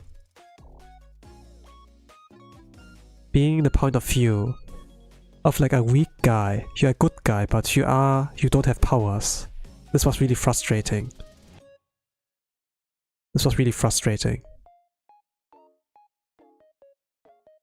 Good guys have power friendship. Yeah, But what if the game is not all fun and sunshine? What if it's like, you know, not a shonen but a seinen? It's like more grounded, right? That your naive beliefs will not get rewarded.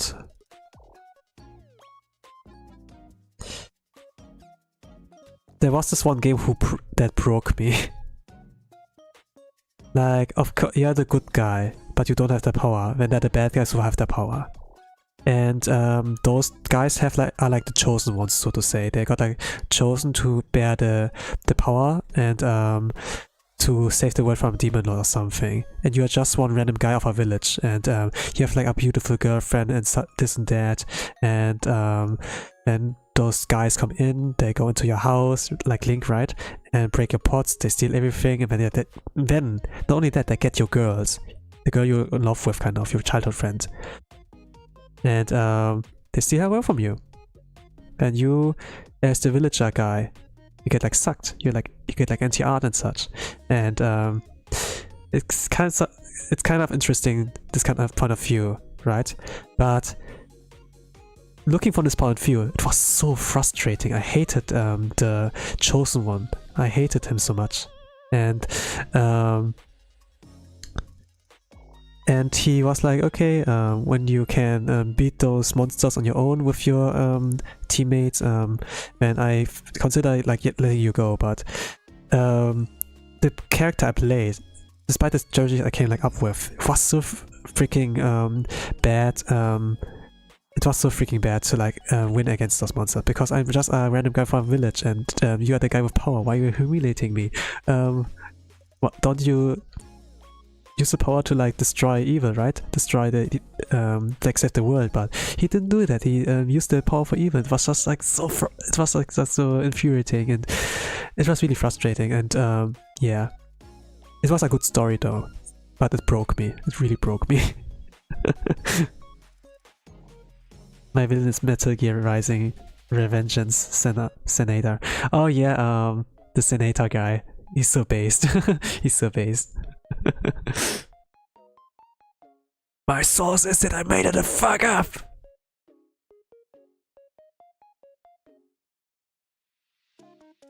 Nanomachines, son. They react in response to physical trauma. You can't hurt me, Jack!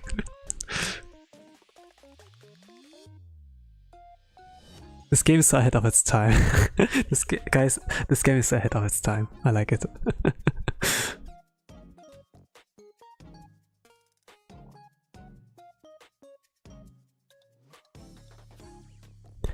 But yeah, that one game that broke me.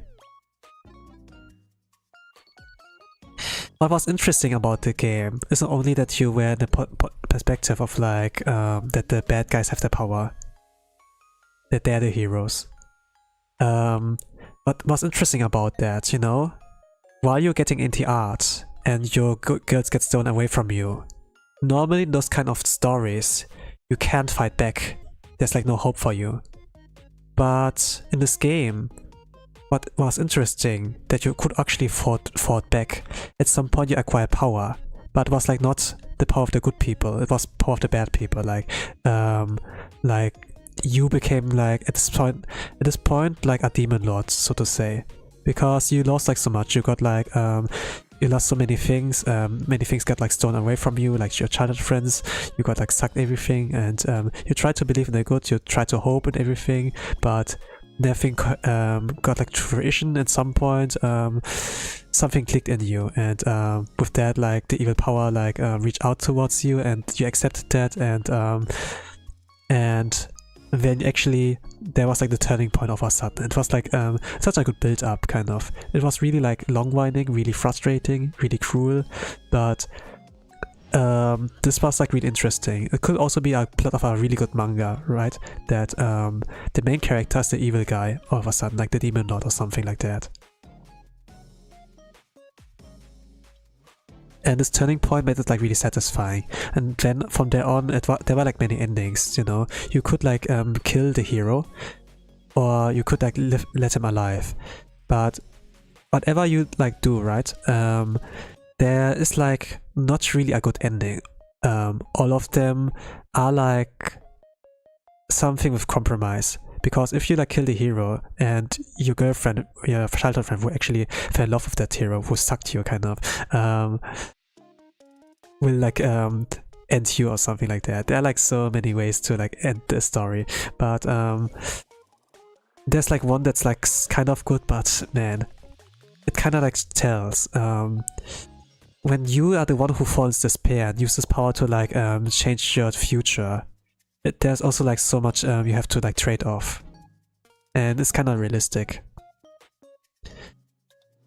He keeps saying the meme, yeah. What about school days? I watched the anime with Gerard. I watch.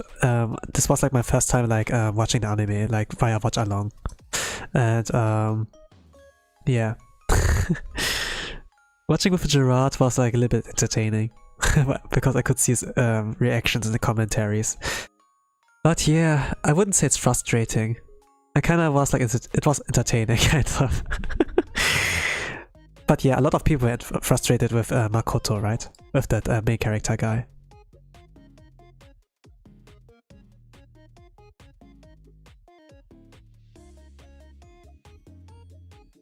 Me too? Yeah. Cool.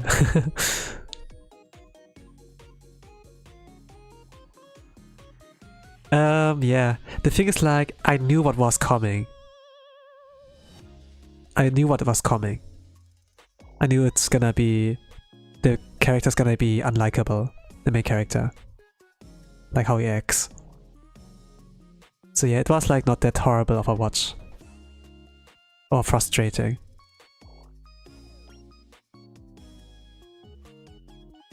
That broke me so hard.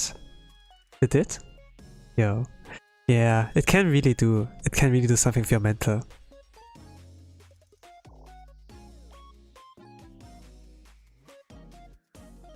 I watched two Holives. Ovamoko and Gerard. Watch alongs, right? Yeah, okay.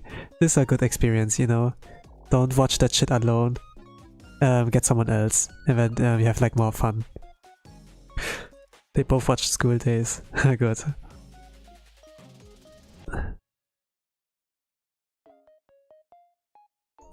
But yeah, Furamoko are cultured actually. They played a lot of eroge. Yeah. They played a lot of eroge. I played a lot of eroge too. Now I'm fishing Goodnight Pun Pun. Nice. This was like Vespa's recommendation. Kind of. Oh, you like manga? You like anime, Axel? I recommend you reading Oyasumi Pun Pun. Kind of. A Goodnight Pun Pun, right? I'm still reading Pun Pun as well. Not finished it yet. But there's like something of a point where you get like where you get broken as well. Yeah, you believe in history and something like humanity will get like shattered. Something like that. What I'm talking about that, I don't know. But it's like about games I enjoyed, I would say. And with the message they like portrayed.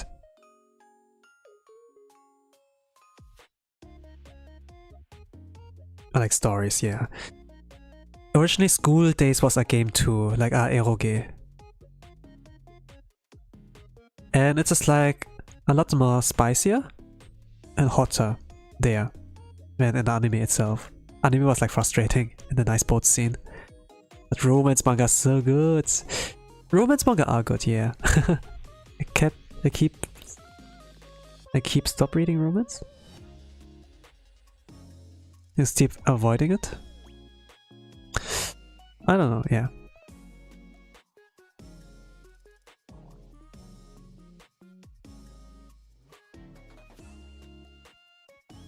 I mean, I like romance. I like romance.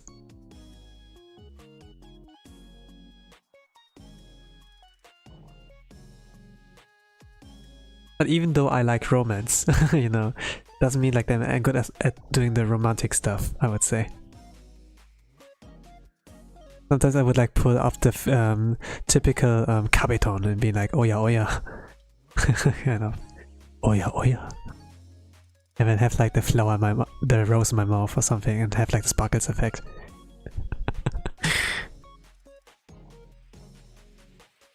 Kabedon's too effective. Do you have manga to recommend me? Yeah, I guess I have. The greatest manga of all time! It changed my life! Kagurabachi! It's sold bajillion kind of volumes! It's a new king! Especially after Jujutsu Kaisen will end, Kagurabachi will be the one who like rules over everything. The best manga of all time!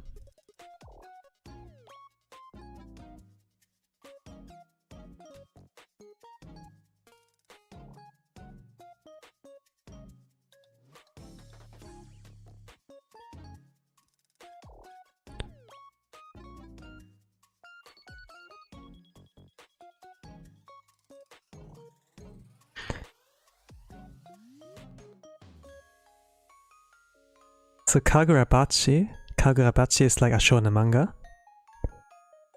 And what's like special about that one is that before even the first chapter got like released, someone saw the characters and was like thinking that the main character looked like really generic, and then they put out the meme be like, it's the best manga of all time, it changed my life, check it out, it's gonna be the one that changes everything. And actually it was a good manga, and not just a meme. But we still like put out the memes, you know, that it's like the best manga ever made. And it has like something of the feeling of like those shonen manga back in the days, like the top 3 with like Bleach and everything, right? And it has like kind of the flares of that, and it pulls off a lot of those references. You know, don't fix what's not broken, right? And it follows this kind of formula still, but it has only like 2 major arcs, but it still is like still really good, enjoyable read. But yeah, because it's shonen, don't expect too much, right? It's just like action, and it's like the cool fighting scenes. It's like really generic choice, I would say, but it's actually good. It's actually good. Nothing too deep. It's just like yeah, comfort food, I would say. But manga that can actually recommend reading. Let me check manga decks to have something.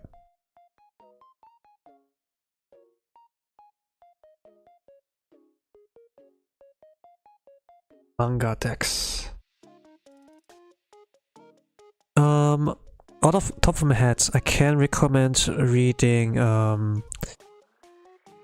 what's called Reject Ranger. The anime was called Go Go Loser Ranger. It's by the author of this quintessential quintuplets, right?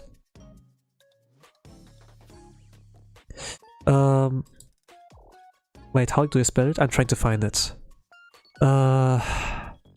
Actually, let's pull up a meme. Let me pull up a meme. Maybe you will recognize this kind of meme. Kagurabachi meme.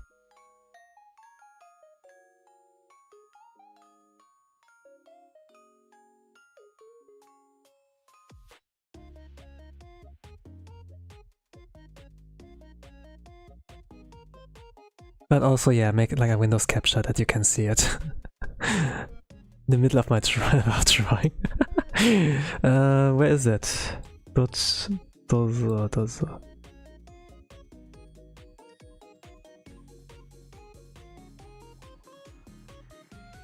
you recognize that kind of pulling the katana out of the like uncheating katana?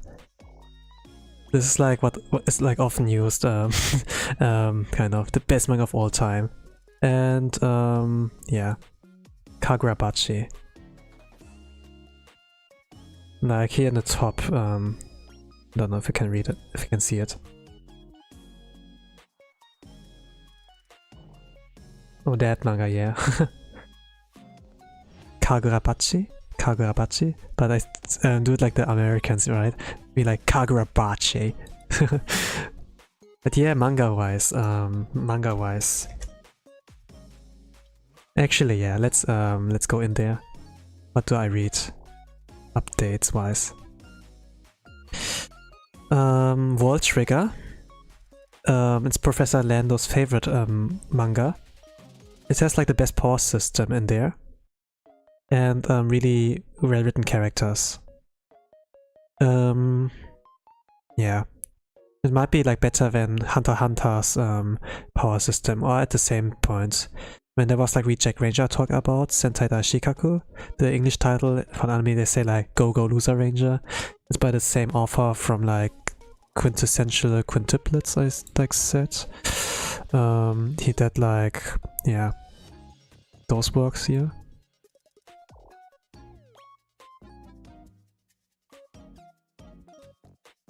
I read The Climber, Koku no Hito.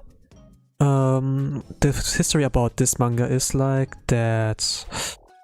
What was that? There were like normally two people on the manga, like one who does the story, one who does the art. But after the first arc, the story writer was like peace out. I don't know what exactly the history was. And then the drawer, the one who did the art, was left behind. And after the time skip there, then it had a time skip, and the artist carried on with the manga. And from there on, it became like a really deep manga. It does like mostly show don't tell. It's really philosophical. And it won a lot of awards. So you see the rating, 9.41. It's like, yeah. It's pretty deep. There's like really good art style. It's like comparable with like Vagabond, JoJo, like and Berserk in the terms of details, because it draws like a lot of mountains and such. And yeah, it's pretty good, I would say. What library? Let's take a library. What else did I read? Yeah, Tsuji just left it there. The author, like the one who did the story, just left it there. But the artist, he carried that. He just like moved on its own. And it was like pretty good. And then there is this one. The NPCs in this village sim game must be real. So this one, it's not an isekai really, but it's like about a need. He gets a delivery of a game, like a beta. He is not allowed to like say anything, and it's kind of like in a sense like a simulation game, but the things that like happen in the games are like real, so to say. You have like influence on like what to do, and yeah. While the main character is like pretty pathetic, you know, he doesn't get isekais, no, but he gets the contact via a fantasy world like that, and he can influence as a god, whatever, like he has like a little bit of influence in the game, not too much. Like can't really explain it too much, but if you want to see a like character growth, like good character development. It's a long title, but if you want to see like really good character development, how like hikikomori with like no motivation in life actually becomes a good character, you can like read this one. It's like, it's pretty good. It's a completed story, so there's no continuation or anything, just 6 volumes.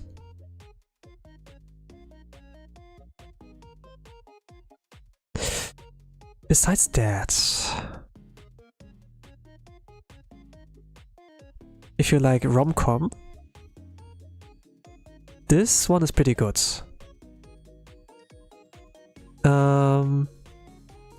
What's the premise of this?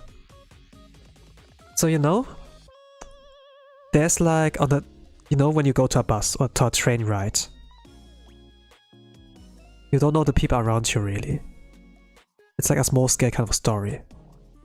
But there's like one girl and there's one boy. they're always like next to each other, sitting in the same place. And they never reach out to each other. But the twist about that the point of view is from 3 people, like backseaters, right? Like the audience. There's a manager, there's an office lady, and there's a university student.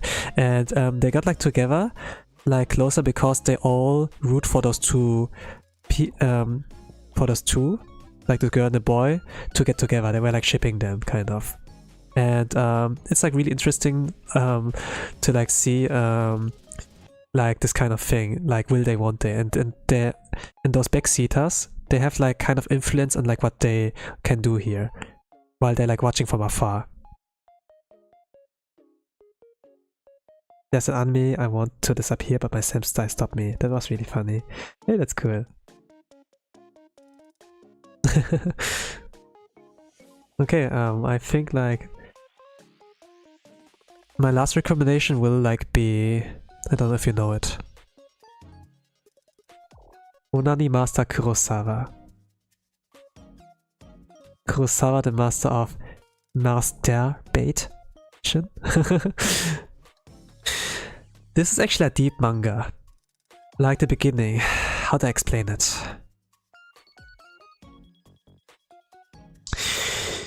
Actually, I can't really explain it. But it has like a really good story and character development. Yeah, let's not say much about it. That's all I have to like say, recommend. Let's close that and continue finishing the drawing.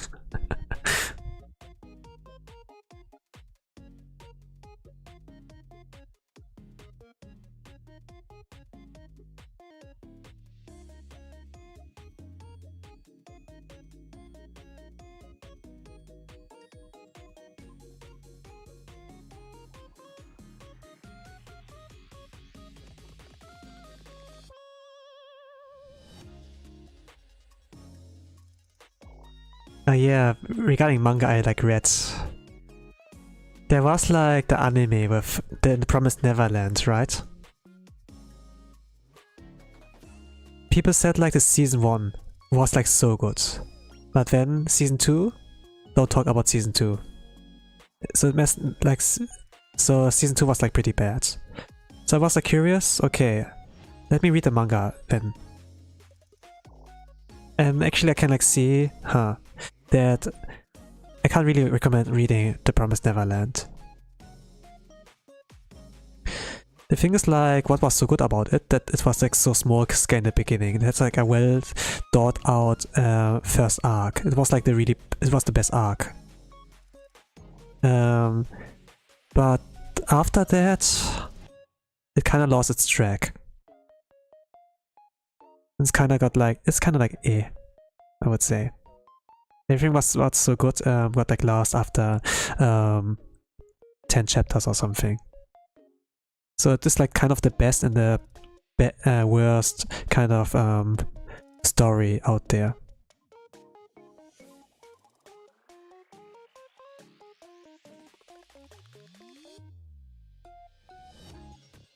Else it would have been like a really something I would like recommend.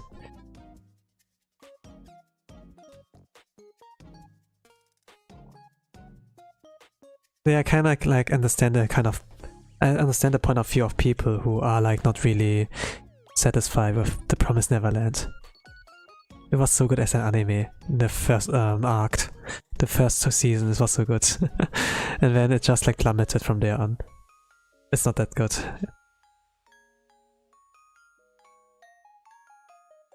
But yeah, there are like a lot more other stuff out there. Kangabachi I like reading. It's pretty cool in action. But yeah, it's like not too deep, I would say. It's like really comfort food. And I'm like curious to see how would I do like anime wise, for example. Like what will happen there. The Climber, I think I did, I need to think about it a little more.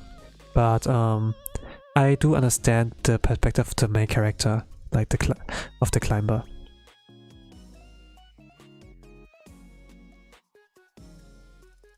Oh, Yasumi Pum Pum is still reading. Berserk, I need to get back to it. Goblin Slayer, I'd rather read the light novel. But if the manga is like getting more chapters, I think I read the manga as well, since the action scenes are like pretty cool there. Like all the strategies, like they're more well developed and thought out. Like on how to fight the goblins. While being limited on like using fire explosions and this and that. It makes him more creative on his usage of weapons. Kinda cool.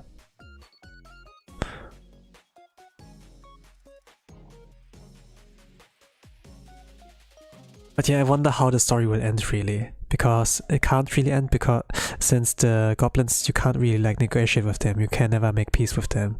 So it's a kind of a tragedy that you're like still stuck in there. But they're like the elf girl, they're like the dwarf, there's the lizard man, the priestess. They are like player characters, so to say, and they like care a lot about this one NPC called Goblin Slayer, I guess. I think like what the series has like done is like dropping a lot of references on like that this is a campaign, that there's like a game master, the Green Moon kind of, and from there it's like from there the goblins are coming from. They mention like a dice roll away, something like that. And I've never played D&D or tabletop RPGs, not really. But seeing those kind of references, you know, it makes kind of interesting. So I kind of like wonder, what is Kumokakyu? What is the author like planning with that? I can't really like put a finger on it, you know. But since and it's also a fantasy, that means like there's so many possibilities. Like it's not an isekai, it's just a fantasy, right? So the end goal is like not to like return to our own world or like defeat the demon lord.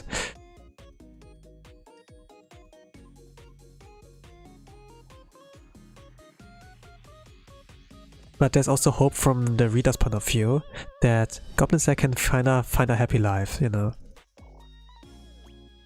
I'm not really sure.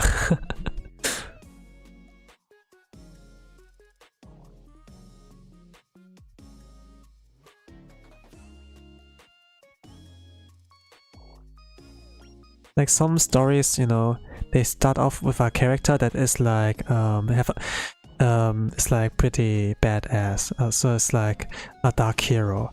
But when the story is like going into development, that they start becoming more and more of a good person, rather than like a you know, of an antagonist, so to say, like being a dark hero. Like instead of being dark hero, being a good hero.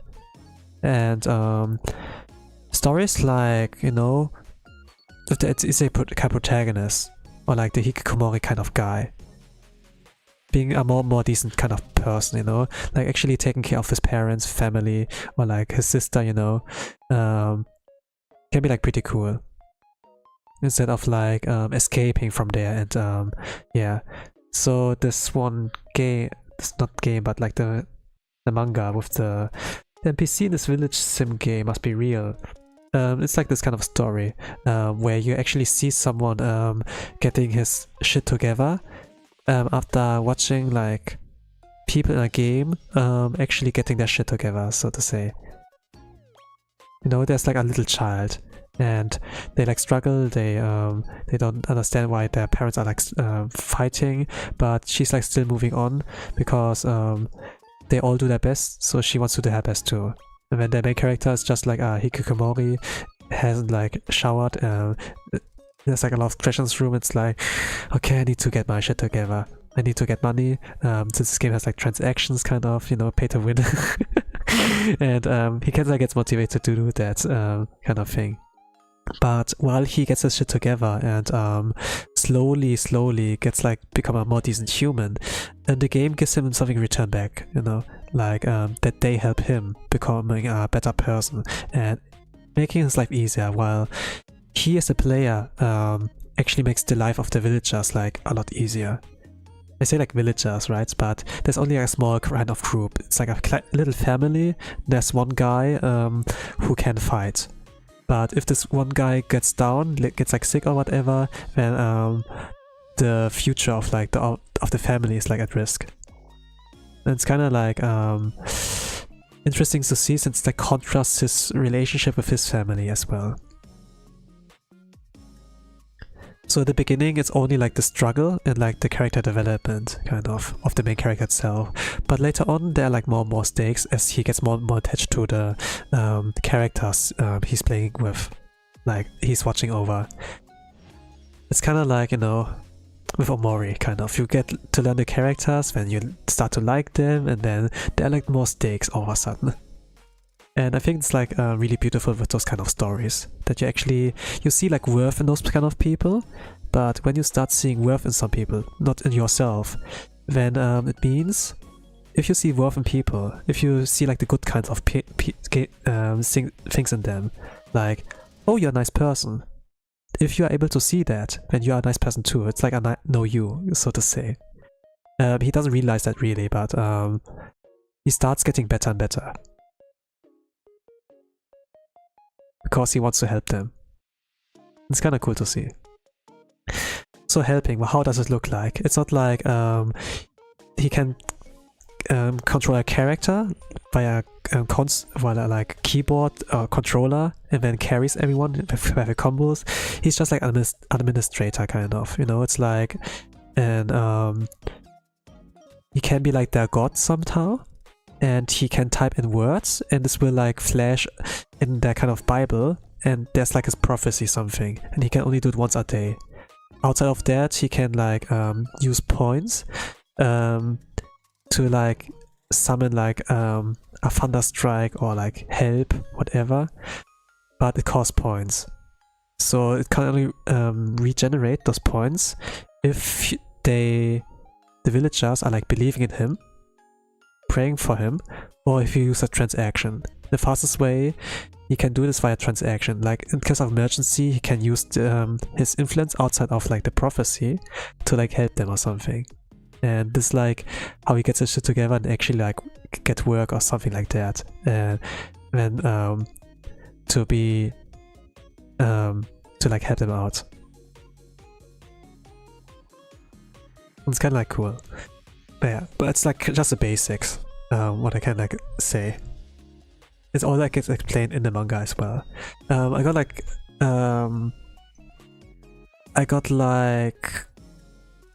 what does it caught my attention via like a YouTube video. Some kind of manga review video. And I was like, hey, this is cool, let me read the rest on my own, rather than like some guy TLDRing it for me. It's actually good. It's actually good.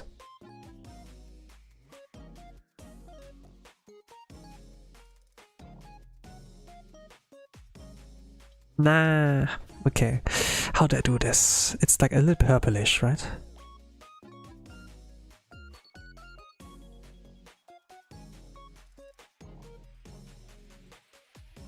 But yeah, I like shoujo stuff too, right? Not only like seeing people like but the thing is like the kind of romance kind of stuff. I only enjoy like dating sims, eroge, galege, something like that. Nowadays, since I kinda got like the sense, I kinda understood what the game was for a lot of people. And it's a lot of shoujo manga a little bit of a pain to read, because it's such a simple solution, like just talk with each other. Just get a room where it's like you can't get out of this room if you don't like talk with each other for at least 5 minutes, something like that, and then let's go, happy ending. Instead of like extending to like triple digits of chapters. It's kind of like frustrating to see. They clearly like each other, but they don't have the courage to do so. But some mangas do it like really in an interesting way, like realistic, and where it actually progresses. Where actually people outside, like the backseaters, like the one on the train, they actually want them to like get together, and then yeah, it's like interesting when there's like actually new flavor, new approach in things. Like things are going upwards with the industry.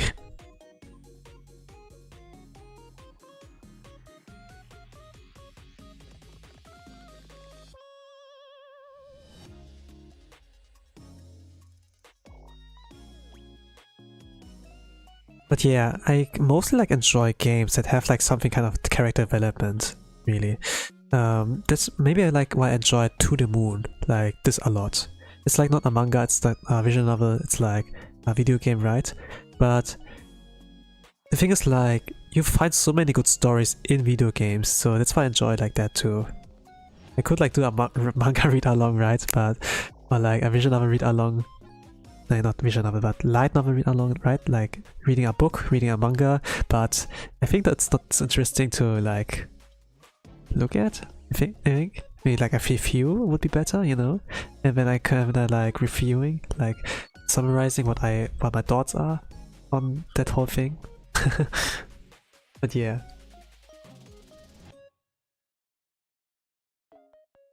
Okay, let's see. Oh, it's clean. It's clean.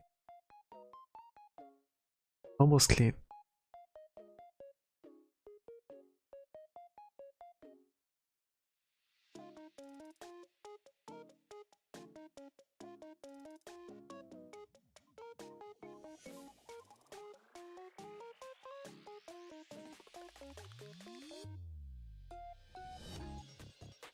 Even some people get like really frustrated at the beginning, you know, with the character not getting their shit together at the beginning, like maybe Subaru from ReZero.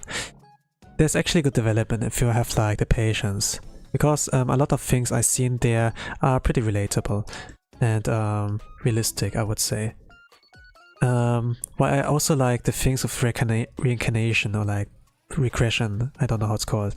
Like when you die you get like revived at and bring up at a certain save point. Like all you need is skill or like Edge of Tomorrow, this kind of thing. If you're just a normal dude and not a military soldier or something, I guess the perspective is like really different. You're like not a superhero, you're just a regular dude, you have to adapt to things. But even if you're a regular dude, you can adapt at some point to things and make a difference if you get like motivation. Some things are like unrealistic there, I guess, for some people. It's like good critic. It's a good it's good critique, yes. But the heart is there. The heart is really there.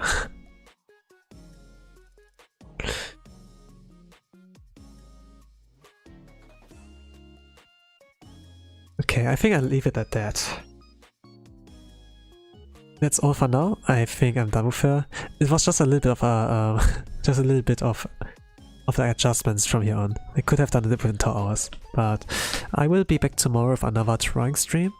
Not sure if I'm gonna do chibi again. Probably I will do chibi again, but let's see.